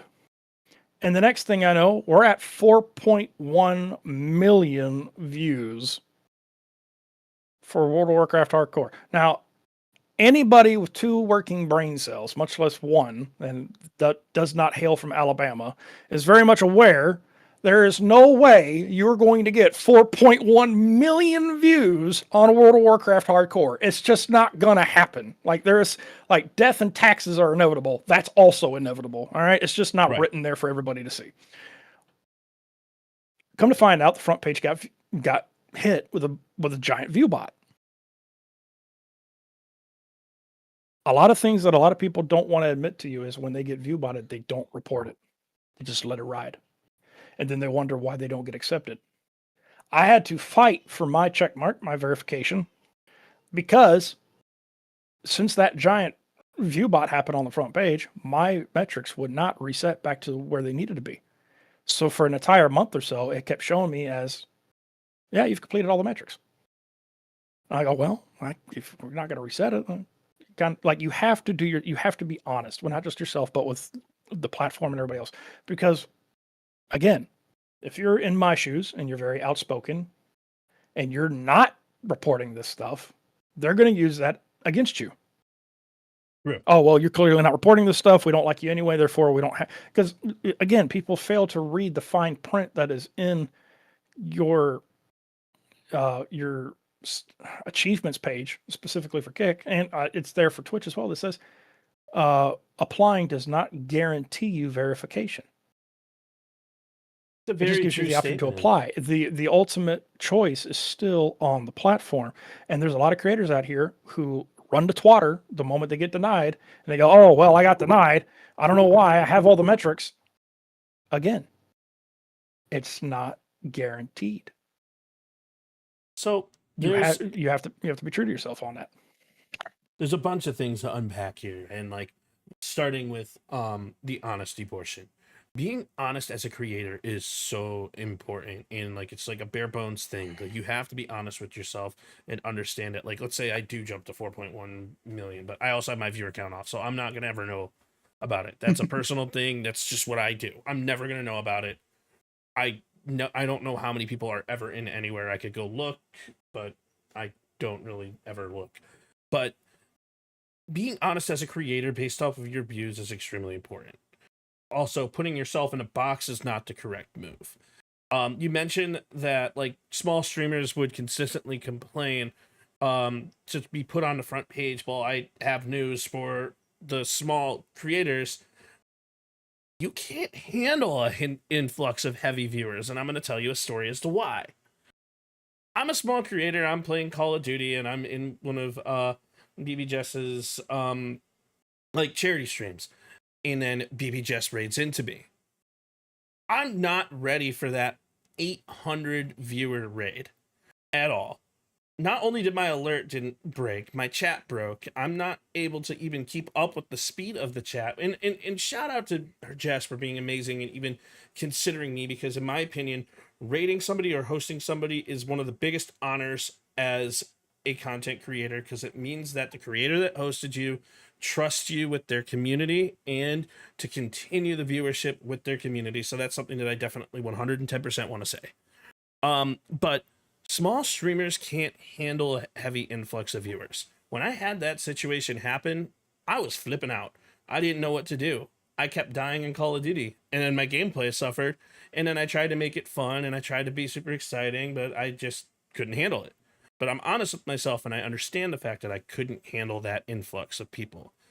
In order to be considered to something like Kick partner, Twitch partner, or the front page of any type of streaming platform, you got to ask yourself as a content creator, why do you deserve it? Why you? You have the ability whenever you go live and you hit the front page of, you are making a statement as a viewer, as a creator, as a streamer, of why you should even consider following me, of why you should even consider giving me that opportunity to get onto the front page. Why are you have to give them that reason, whether it's being a great creator, whether it's being educational, whether it's being empathetic, whether it's being entertaining. You have to give them that reason. So my analytics, in my opinion, of what I pay attention to is everything that happens after stream. And what I mean by that is you look at your analytics and you see when people leave your stream. You look at your YouTube videos and you see at what minute, what check mark, what point did people exit the chat? Because our job is to be entertaining, is to create a show, is to have fun, and to be ourselves and showcase ourselves as creators to everyone who's stopping by chat. And that's my opinion on that. And that's why I think the most important metrics to pay attention to are when people leave your stream and what was said during the VOD at that point in time as to why people left your stream. So here's the thing: if you're looking to grow, right, and you're not really you're looking to grow viewers and not community, because there's a difference, and that's something Yes. a lot of people don't understand. Viewers, they come and they go. True. If you're not going to be able to retain the same, if you're able to retain the same viewer, you're doing something right. But some people are there simply for the game that you're playing or for the content that you're doing at that point in time. For example, if I'm out here putting people on blast for drama content, I'm going to have 60 plus views because everybody wants the fucking tea. Everybody wants to know the latest because everybody's nosy. If I am doing World of Warcraft, I'm not going to have 60 views. I'm going to have 15, maybe 20, depending on what I'm doing, because those same nosy people do not care about whether or not I live or die in a 20-year-old version of a game that they have no interest in. So for me, I've always set it up to where I care more about building my online family, because when you take care of your people, everything else will grow in time. People are going to start talking, your community, your online family is going to start broadcasting, hey, my favorite creator's going live at this time, y'all should check them out. And when people are starting to gravitate to those guys and those feeds are starting to pop up, this is going to sound crude, but it's free marketing, because now your online family who has respect for you and you've built that relationship is legitimately trying to broadcast for you what you are doing at any point in time because they want to see you succeed. If we're out here just Huge. chasing view counts and you're just out here chasing fucking people who are going to be temporary, you're never going to get a consistent number, because if you're a variety content creator, it's going to change based on what you're doing. Like me, I can go from playing World of Warcraft for 2 hours into a just chatting segment if something tilted me and I want to talk about it, and into workouts later that night. And I'll go from 20 to 60 to 10, because some people are just invested in whatever kind of content they are. Yes. So for me, it is about establishing that connection with the people who are in the chat and having fun and engaging with them. If I suck at Call of Duty, which, fun fact, I do, um, I cannot push. Like I made a tweet about this for the Black Ops 7 beta. I can't, because of my internet and the way my computers are rigged. I cannot consistently push front line because I'm gonna get cheesed on every time. So I hang back in the back with a sniper. I go for sniper shots, and I still have fun, but I'm also paying attention to the chat that's going on and engaging with them and having conversations with them, because sometimes your chat will end up being better content than what's going on in the gameplay. And True. 100%. Sometimes you will get those degenerates, those heathens, or those wild comms that you just pin that thing up there and you go, "Yep, it's going to be a good night tonight." And but again, everybody works differently. What might work for Yes. me will not work for thee. What works for thee might not work for me. What your goals are, what my goals are, will different. Here's what I honestly believe. I believe if you are a content creator slash streamer, if you are a live streamer, because offline content can be a little different. If you are a Mhm. streamer, every time you hit that go live button, you are pushing to be the very best that you can be and to try to get to the highest point, which is partner for whatever platform that you are trying to be on. If you are not doing that, cool. Then what are you going? What are you trying to do? Are you trying, are like that's the insinuation, is you want to be partner. You want to hit that top level. Now, how you get there depends on you. You could stat chase, you could build your community up, or you could try to do both. Just make sure you have the energy for whatever it is you're trying to apply. And don't try Mhm. to swap it up midway, because the moment you swap it up, you're going to affect what you were originally doing. So what is your goal? I want to build a damn community. I like, I want to build, because again, like I said, when you take care of your people, everything else will fall in line. And here's my proof. because I love bringing receipts, right? My truck last year, engine shelled out, completely I gone. remember that. Actually, not last year, this year. It was this year. Mhm. Earlier this year, my truck shelled out. I am not partner on Kick. I am not partner on Twitch. My community stepped in to help me out with the down payment for the new vehicle. When I first moved over to Kick and I was trying to live stream, I had not seen my sons in 4 years. I promised them a Disney trip that I had not been able to take them to. My community, my online family stepped in and paid for my sons to go to Disney for the week. When I couldn't, let me get another situation here. I've got one for you guys. Because when 2 years ago, I was going through one of the worst financial struggles I've ever had. I had a bill due, and I had something double taken out of my account. I was down negative $700. I didn't know what to do. My family couldn't assist because they were also in financial struggles. So I made a tweet about it, and I said, "I'm gonna be straight up, and I don't ever talk like this, and I don't ever ask for this, but this is where I'm at, and I genuinely don't know what to do." And because of my bank's overdraft fees, if this continues over the next 2 weeks, I'm going to be down over double that amount because that's just how the overdraft fees work. And after I made that post, um, it was a community of people that I didn't even know I had. Sometimes you, as a streamer, as a content creator, have a community of people that support you and you don't even know it. And what I mean by that is they may not directly support you with your like through viewer counts or like liking your videos or but if you genuinely like if you reach out and you do that, I had somebody donate $1,000 to me at that point in time. And it was one of the most incredible things. And I have that clipped. I never really talk about it. I never really post about it. But like him and his community, like I appreciate the hell out of you. It wasn't only him donating $1,000. It was somebody just said, you know what, I'm gonna send you food.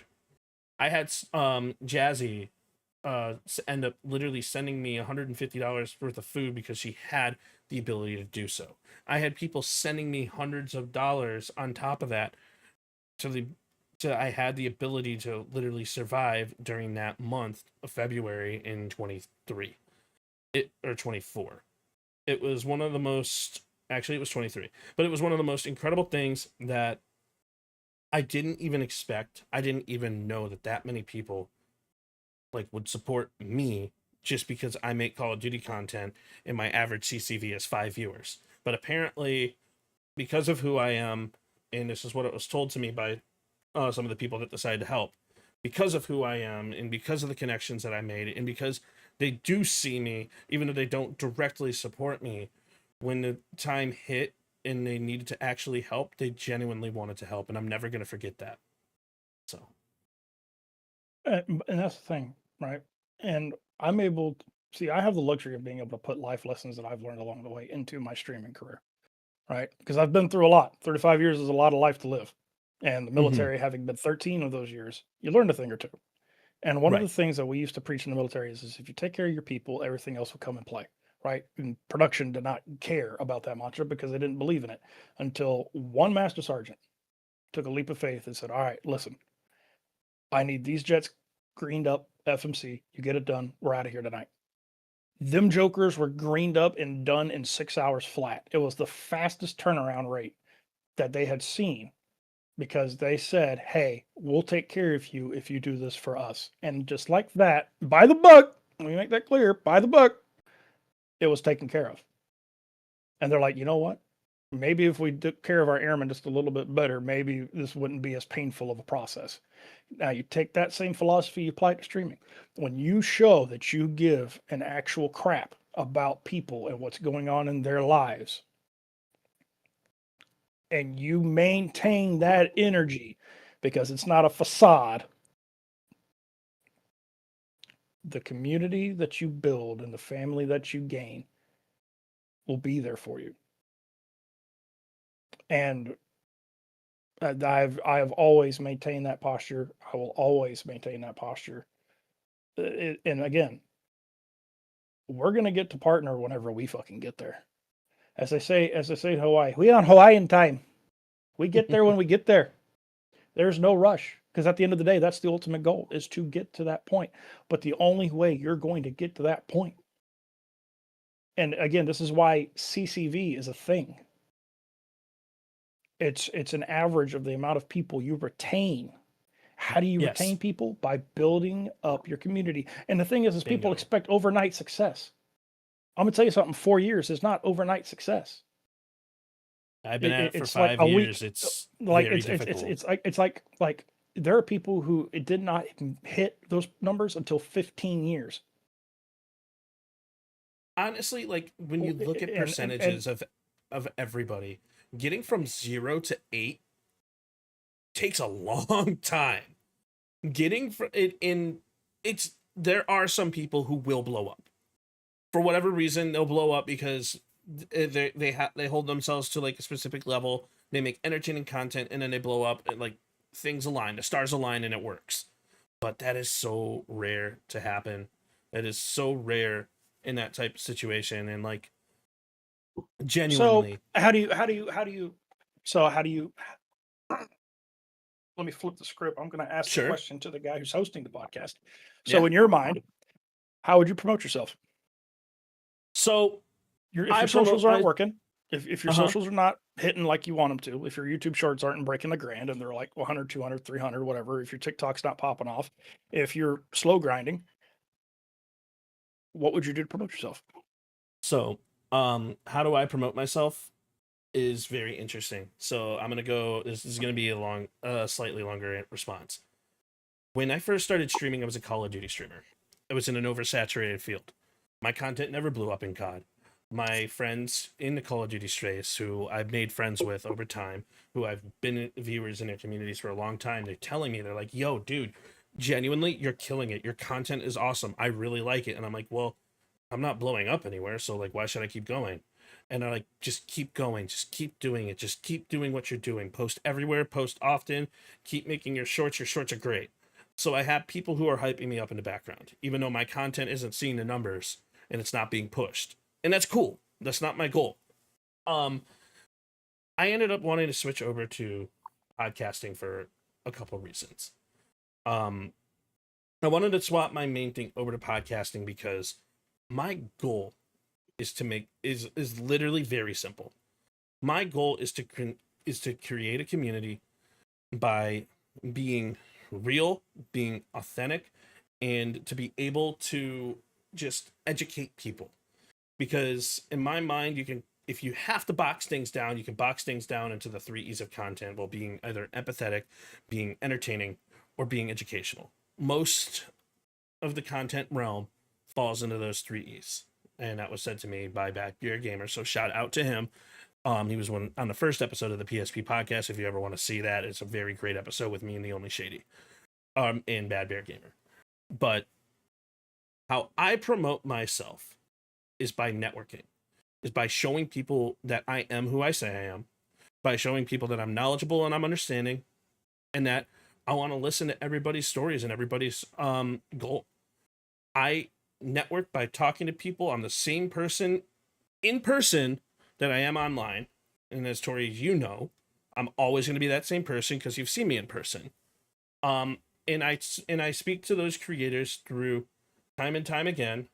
And how I promote myself is just by being who I am. And I realized that for me, my goal is not to necessarily be the Kaisenet, is not to be the Queso. I just want to be Perk. I want to be Percussive 173. And however I can do that is how I'm going to grow. And if it does it on that speed. It does it on Perk's time. It does it on Perk's effort. So I grow by effort. And at some point, if I become big, cool. But that's not my goal. My goal is an entirely different thing. My goal is literally to make one person smile a day. And I don't even give a shit if I have to stream to do it. If I can post a funny clip and it resonates with people, that's all I really care about. I'm not saying that as like because there's a lot of fake streamers who are going to say that, right? There are a lot of streamers who are going to say that and they're going to be like, yeah, well, my goal is to make somebody smile. No, I might genuinely like My goal as a creator is to continuously put forward an appetizing field of content. And that's how I promote myself. I'm gonna make it even shorter than that. Sure. I believe in just being your fucking self. And I don't even see, like, this is gonna sound skewed as fuck. Sure. When I fire up a game, this is how I managed to maintain streaming for as long as I have without being too burned out. If I'm playing a video game, right? To me, I don't go, okay, um, what do I want to do? Right? What do I do I want to stream today? Do I not want to stream today? What I do, and of course my camera wants to start bugging. What I do is I fire up my game and then I go, you know what? I'm just gonna go hit this live button and I'm just gonna do what I do best. And what I do best is be me. And I firmly believe that if you cannot be yourself, come on, there, a little bit more camera. There you go. Sorry, You're good. No worries. Obsbot being Obsbot. Um, if you don't know how to be yourself, then what are we doing, right? Right. Because if people like to come in here and they say, "Oh, I want to be authentic. I want to be, I want to be true. I don't play favorites." Cool, fine and dandy. Practice what you preach. Right. Because there are people that come out here and they act one way on Twitter, and the next minute, like they'll come out here and they'll be a complete asshole on Twitter, and they'll be an asshole on stream and whatnot, and then they expect to shake your hand and be friends with you in person. No, I'm sorry, no, I do not play that game. What you get on camera is what you get off camera. If you don't like me in person, or if you don't like me on camera, you probably won't like me in person. And I respect it. I respect it. That's part of being human. But people are, I mean, take a look around. Take a look around at the world, not just any particular instance, just the world. And you're going to see people value authenticity and people being themselves more than anything else, which is Right. why traveling to conventions and having face to face conversations is extremely important in my book, because we live in an environment where there's a lot of people who act one way online and then they are a completely different way in person. You And can't people like to fake an come in here and they in-person say, conversation. well, people are coming, oh, well, I'm a nice person. I just rage bait for clicks and farm views and whatnot. I was like, well, if you got to do that, I mean, do you, but I don't want that energy around me. I don't want, like, if you have to come out here and, because now at that point I'm questioning, are you really an asshole, or are you actually a nice person pretending to be an asshole? Like, I don't want to have to sit there and question shit. That's too much effort.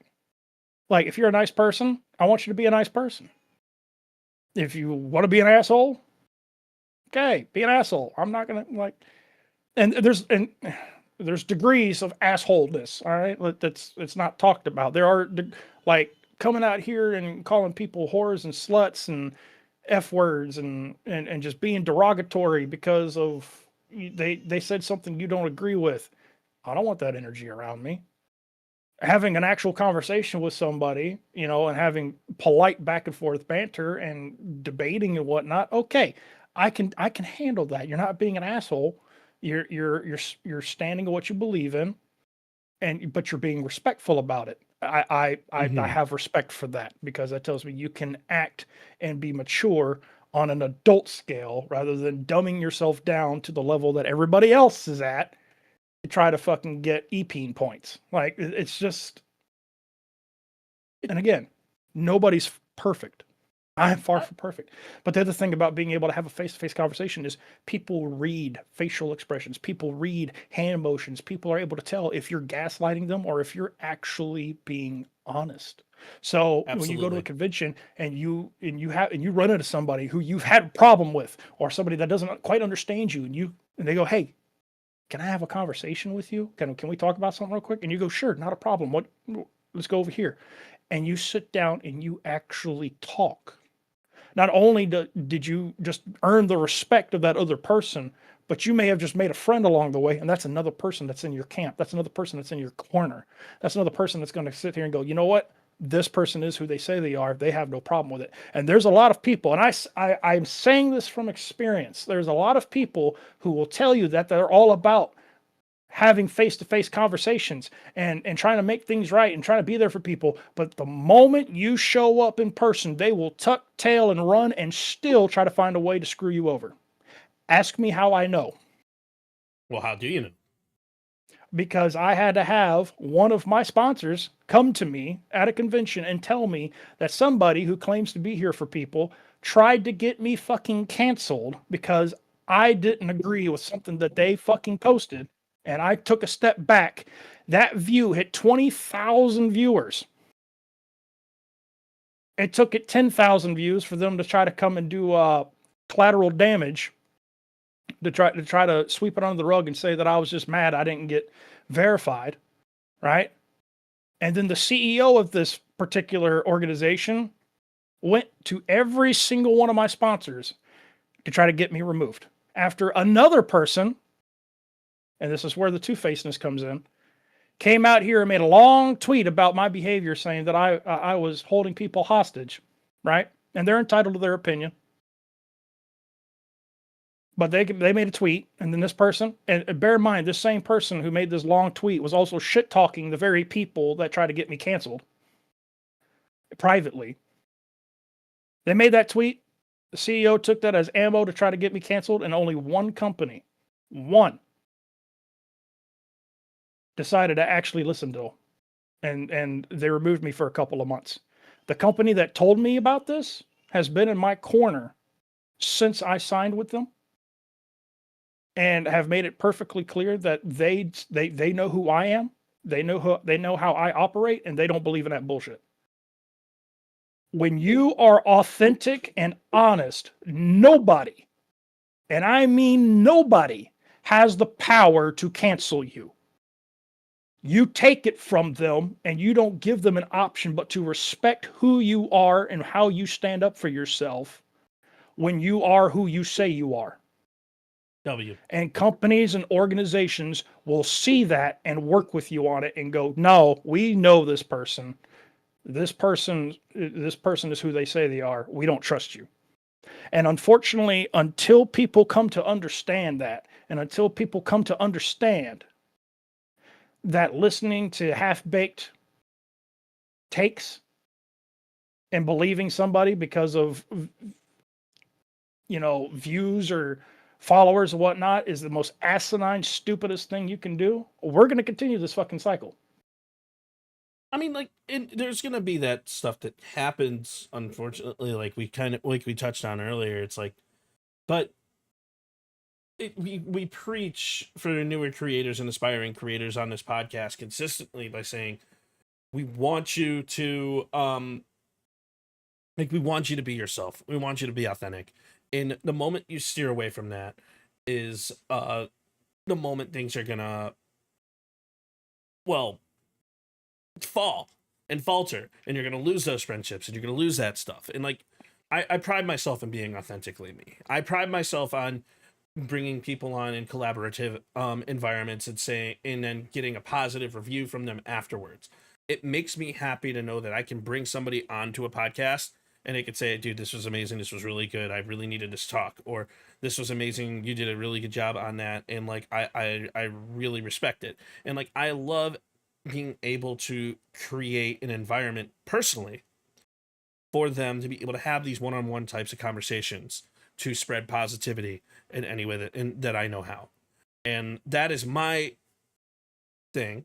It's what I like to hear.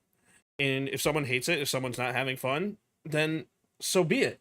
I'll try and take the constructive criticism from whatever that criticism is. And then, because we're streamers and 95% of what streamers do is introspective work, you got to take that constructive criticism, whatever happens negatively, and try to apply it and to make it constructive for yourself, to make it positive. I am a very firm. I see here, and here's the beautiful thing about me. I'm not positive and I'm not negative. I'm a realist. And I I like that. understand that. No, I understand that in order to get where you want to be in life, you're going to have to go through hell. There are going to Yes. be times and there's going to be trials and there's going to be tribulations and there's going to be tasks and whatnot that you will not want to do and that you want no part of.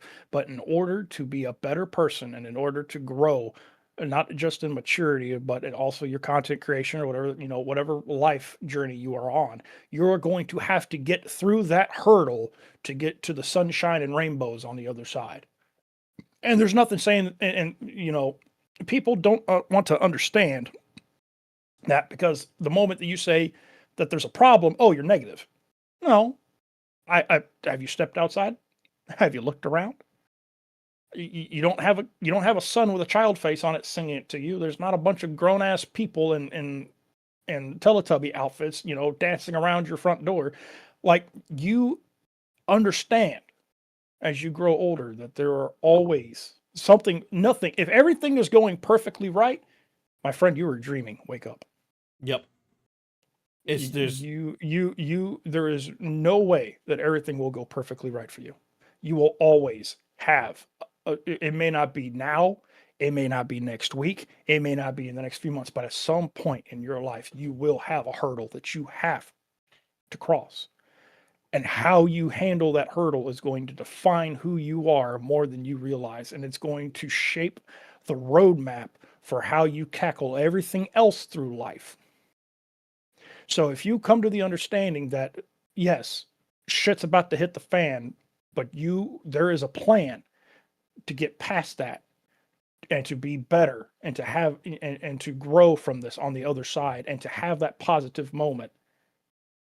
That's what you should be looking for. That's when that maturity and that's when that growth truly comes into play. And there's a lot of people bingo. that they don't want that. They want either, oh, it's all sunshine and rainbows, or it's doom and gloom, fuck everybody.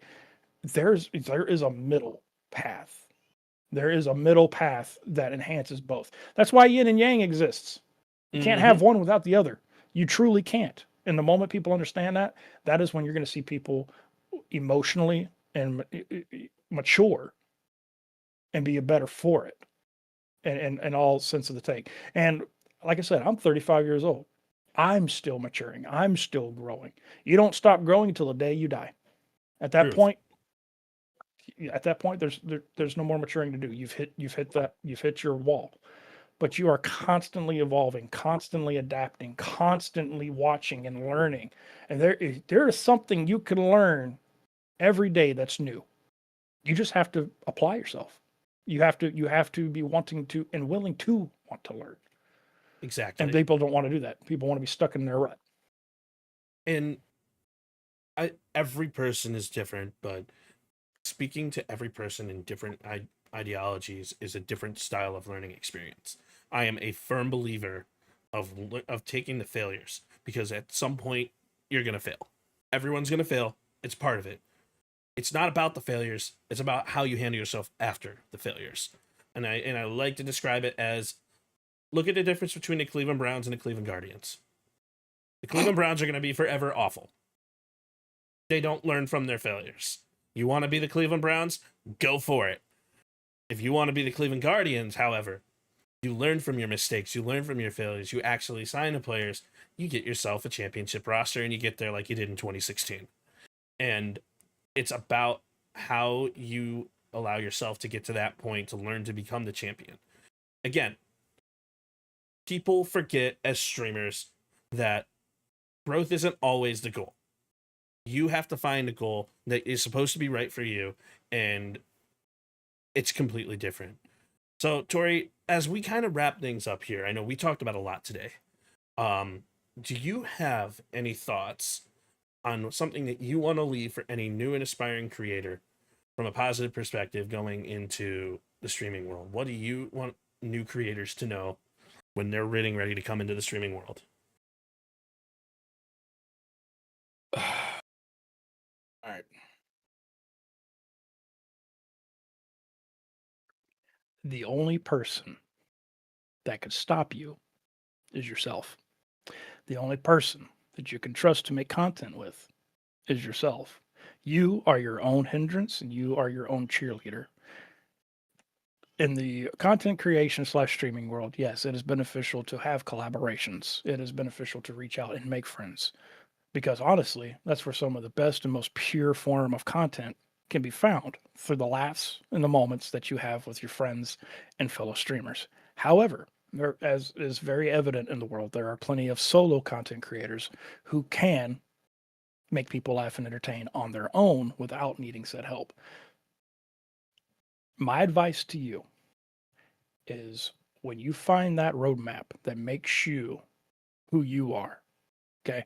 Don't, if people want to come out, if you want to come out here and you want to put on a facade and you want to put on a different persona, you need to make it clear that that's a different persona from who you truly are, because people will hold you to that persona rather than understand that there's a difference between the two. People appreciate authenticity, people appreciate honesty in its purest form. So don't expect help from people. When I started streaming, I had one person who helped me make some layouts, and that was about it. There's no written book for how to stream. If there is, I've yet to fucking find it. So when you come out here, be yourself, be entertaining, have fun, build that community. Don't expect people to show up for you. Don't expect people to subscribe to you. Don't expect people to donate to you. Have this mentality that you're going live and you're streaming solely for the sake of entertaining people and having fun, not only with just yourself, but potentially with other folks as well. Because the only person that you can count on is you. It all starts and stops with you. You have to put yourself in the mental mindset, hey, I'm going to go live today. I could do this. Hey, I'm going to play this game today and I'm going to have fun with it. And you're going to see, when you're starting off, my best advice to you is, when you're starting off, avoid social media, avoid Twitter, avoid Instagram. Put your content up there if you need to. If you have clips and whatnot, upload it, put it up there on those. But do not sit here and doom scroll through Twitter. You will not like what you see. Do not sit here and doom scroll through Instagram. Do not sit here and doom scroll through TikTok, because you're going to see so many difference of opinions. Oh, this is a dead game. Oh, only people. You're going to see so much hatred and bigotry and people trying to manipulate opinions, that you're going to sit here and debate with yourself. Okay, if I'm doing this, does it make sense to make content out of this? No. Okay, well then what can I do? And you're going to base your content off of what others think, and that's not always a good thing. When you fire up your stream, this is what I want to play. I'm going to have fun playing this. I'm going to try to, if I can find out when people that I enjoy playing the game with are on, I'm going to try to hang out with them and have fun. I'm going to be here to interact with the people within my stream, because they took the time to show up for me, and they're the ones that matter. So I'm going to be here to entertain them and have fun with them. And when I go offline, it's going to be a brand new day. I'm going to be able to upload all the content that I had, all the clips that I made, and I'm going to be able to come back in tomorrow, refreshed, restarted, and I'm going to understand that at the end of the day, there's grass outside. I'm going to be able to go outside and touch it, and I'm not going to be able to not worry about all the things that are on the internet. You will make mistakes. There is no percentage on chance of that. You will make mistakes. But like I said, it takes a mature being to admit when we are wrong, and to apologize, and to move forward in the hope and then the concept that we could be better human beings for it. And it's not hard to be a nice human being.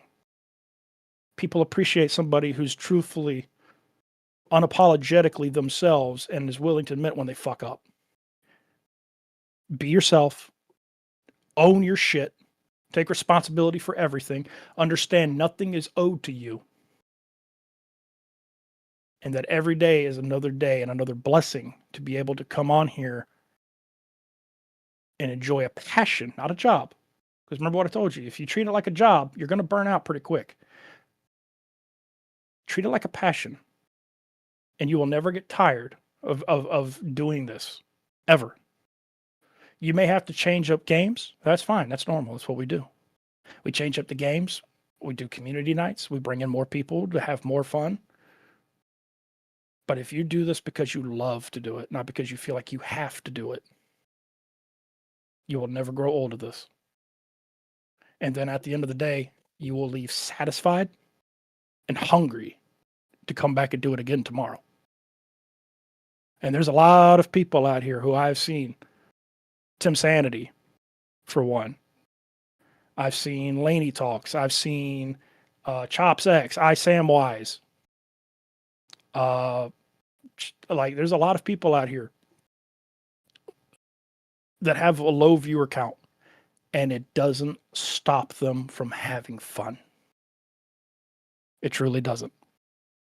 That's the mentality you need to have. Forget about the statistics. It will come. The numbers will come when you take care of your people, when you show that you are there for the people who are showing up for you, when you make time for those people and you engage with those people, you have conversations. It doesn't have to be about life. It can be about food. It can be about the game you're playing. It can be about your personal opinions on a new update that came out. When you are engaging with the people in your chat who've made time that day for you, they will see who you are. They will understand what you're trying to accomplish, and they will want you to succeed, which in turn will cause them to go out here on these platforms. They'll start advocating for you. Hey, my boy is over here getting ready to go live on Kick. Hey, my lady's over here. She's about to go live on TikTok. Y'all need to tune in. This is what's going on. This is what's happening. And more people are going to start rallying to your cause. And then your numbers are going to start growing because others are going to start seeing in you what those people saw in you. And it's not going to happen overnight. It's not going to happen next week. You're going to have to keep that effort going day in, day out, night in, night out.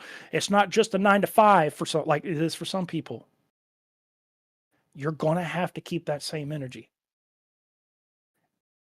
Take a chance on these conventions. Apply to Loot Fest, apply to DreamHack, apply to Midwest Fest whenever it comes back, apply to GCX, apply to these conventions. Start putting a name to a face if you can afford it.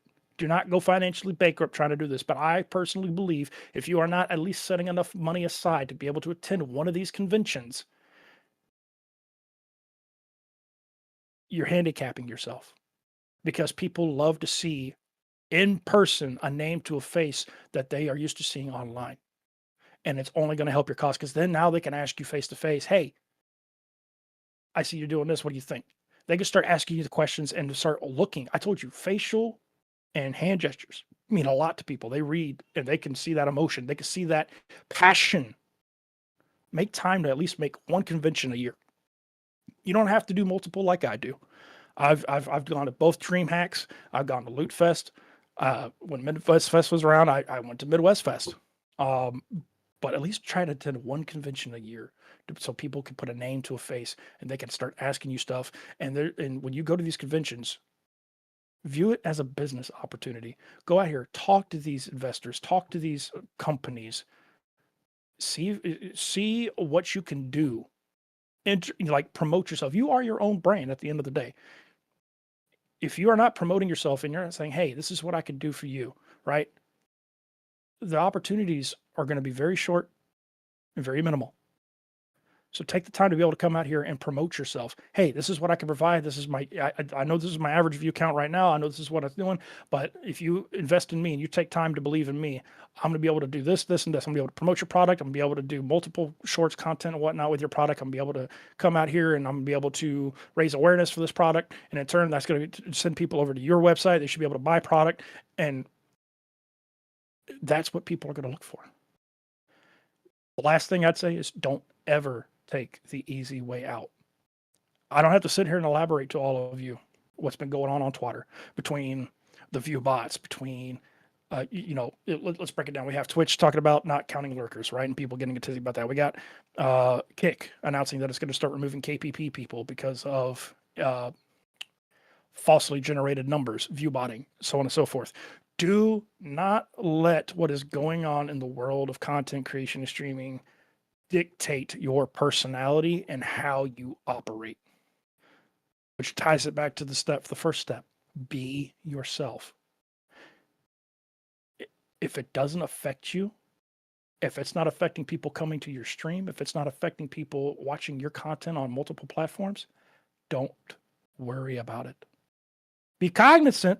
There's nothing wrong with knowing what's going on, but do not make it your personality to sit here and have to feel like you have to take up the white shield of the Templars and go to war every day. And this is coming from somebody who did that for over 1.5 to 2 years. That was my entire personality for a hot minute, was coming out here and berating people for fucking just doing nothing but emote spamming 24/7, not coming in and having any conversation, for having 300-400 viewers and nobody talking in chat other than, $20 artwork.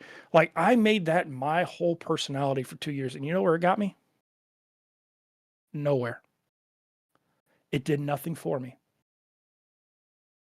So why spend energy on something when there's no return? There's nothing to gain from it other than heartache, mental hardship, and grief. Don't do it. Don't do it. Focus that energy into entertaining others, being there for the people who make time for you, and just having fun. And I assure you, everything else will come in line soon enough. Absolutely couldn't have said it better. Oh, go for it. Sorry. And as I've told all of my regulars, my DMs are constantly open. I leave myself available.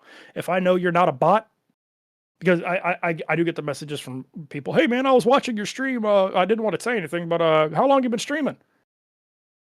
Don't be a stranger. Come talk to me in stream.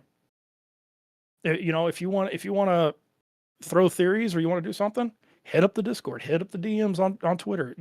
I make myself available to everybody because there are people, because of the reputation that I have now garnered for myself, unfortunately, there are people who are very skittish to come and approach me and I've had somebody tell me this. They go, you look meaner on camera than you do in person. And I go, well, I'm sorry. I get it. I grew a beard and I got this resting biatch face. I get it. I'm sorry. But from experience, he's not scary in person. I might look like the wolf that's about to rip you limb from limb, but on the inside, I'm a giant fucking teddy bear. I am a giant teddy bear until provoked. Once provoked, all bets are off. But I have come a long way from where I once was, and I truly do want to see everybody succeed. But I also want to see people do it the right way. Right. I want to see people. I want to see people do it the right way without compromising who they are as a person. Bingo. So I'm always here to have a conversation. I've never shied away from one. But protect your energy and be true to who you are as a person. That's the best thing I could tell you. My response to everything that you said is you're 100% correct. And I could not have said it better myself. And my last piece of advice that I want to leave anyone who is aspiring to get into content creation is just to echo everything that what Tori said. Be yourself, be authentic. Most importantly, have fun. Because there's only one streaming journey, and it's what you are going to make of it. That's my lasting advice.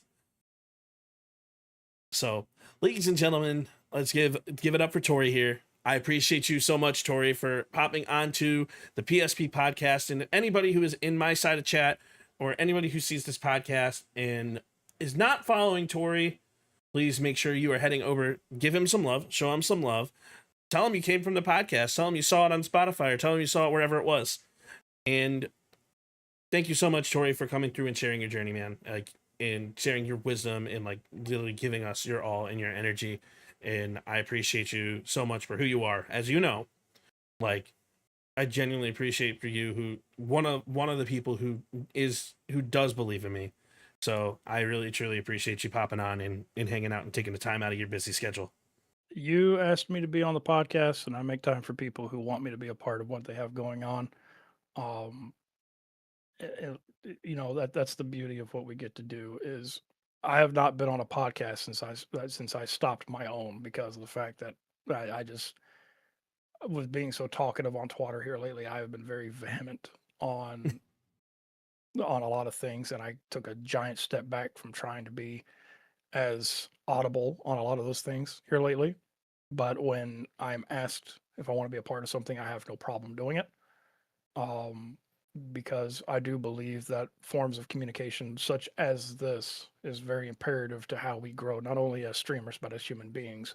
Absolutely. And being able to share thoughts and opinions and show the maturity and the growth that we've had over time from where we used to be might be able to help people understand that even at people my age, at 35, we still have an opportunity to adapt and to grow from where we used to be.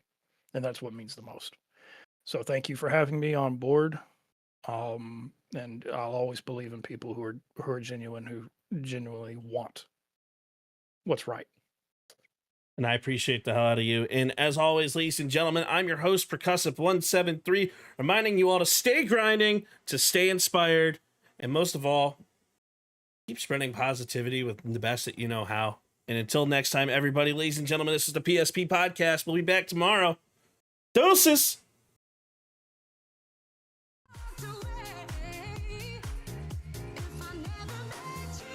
Are you saying none?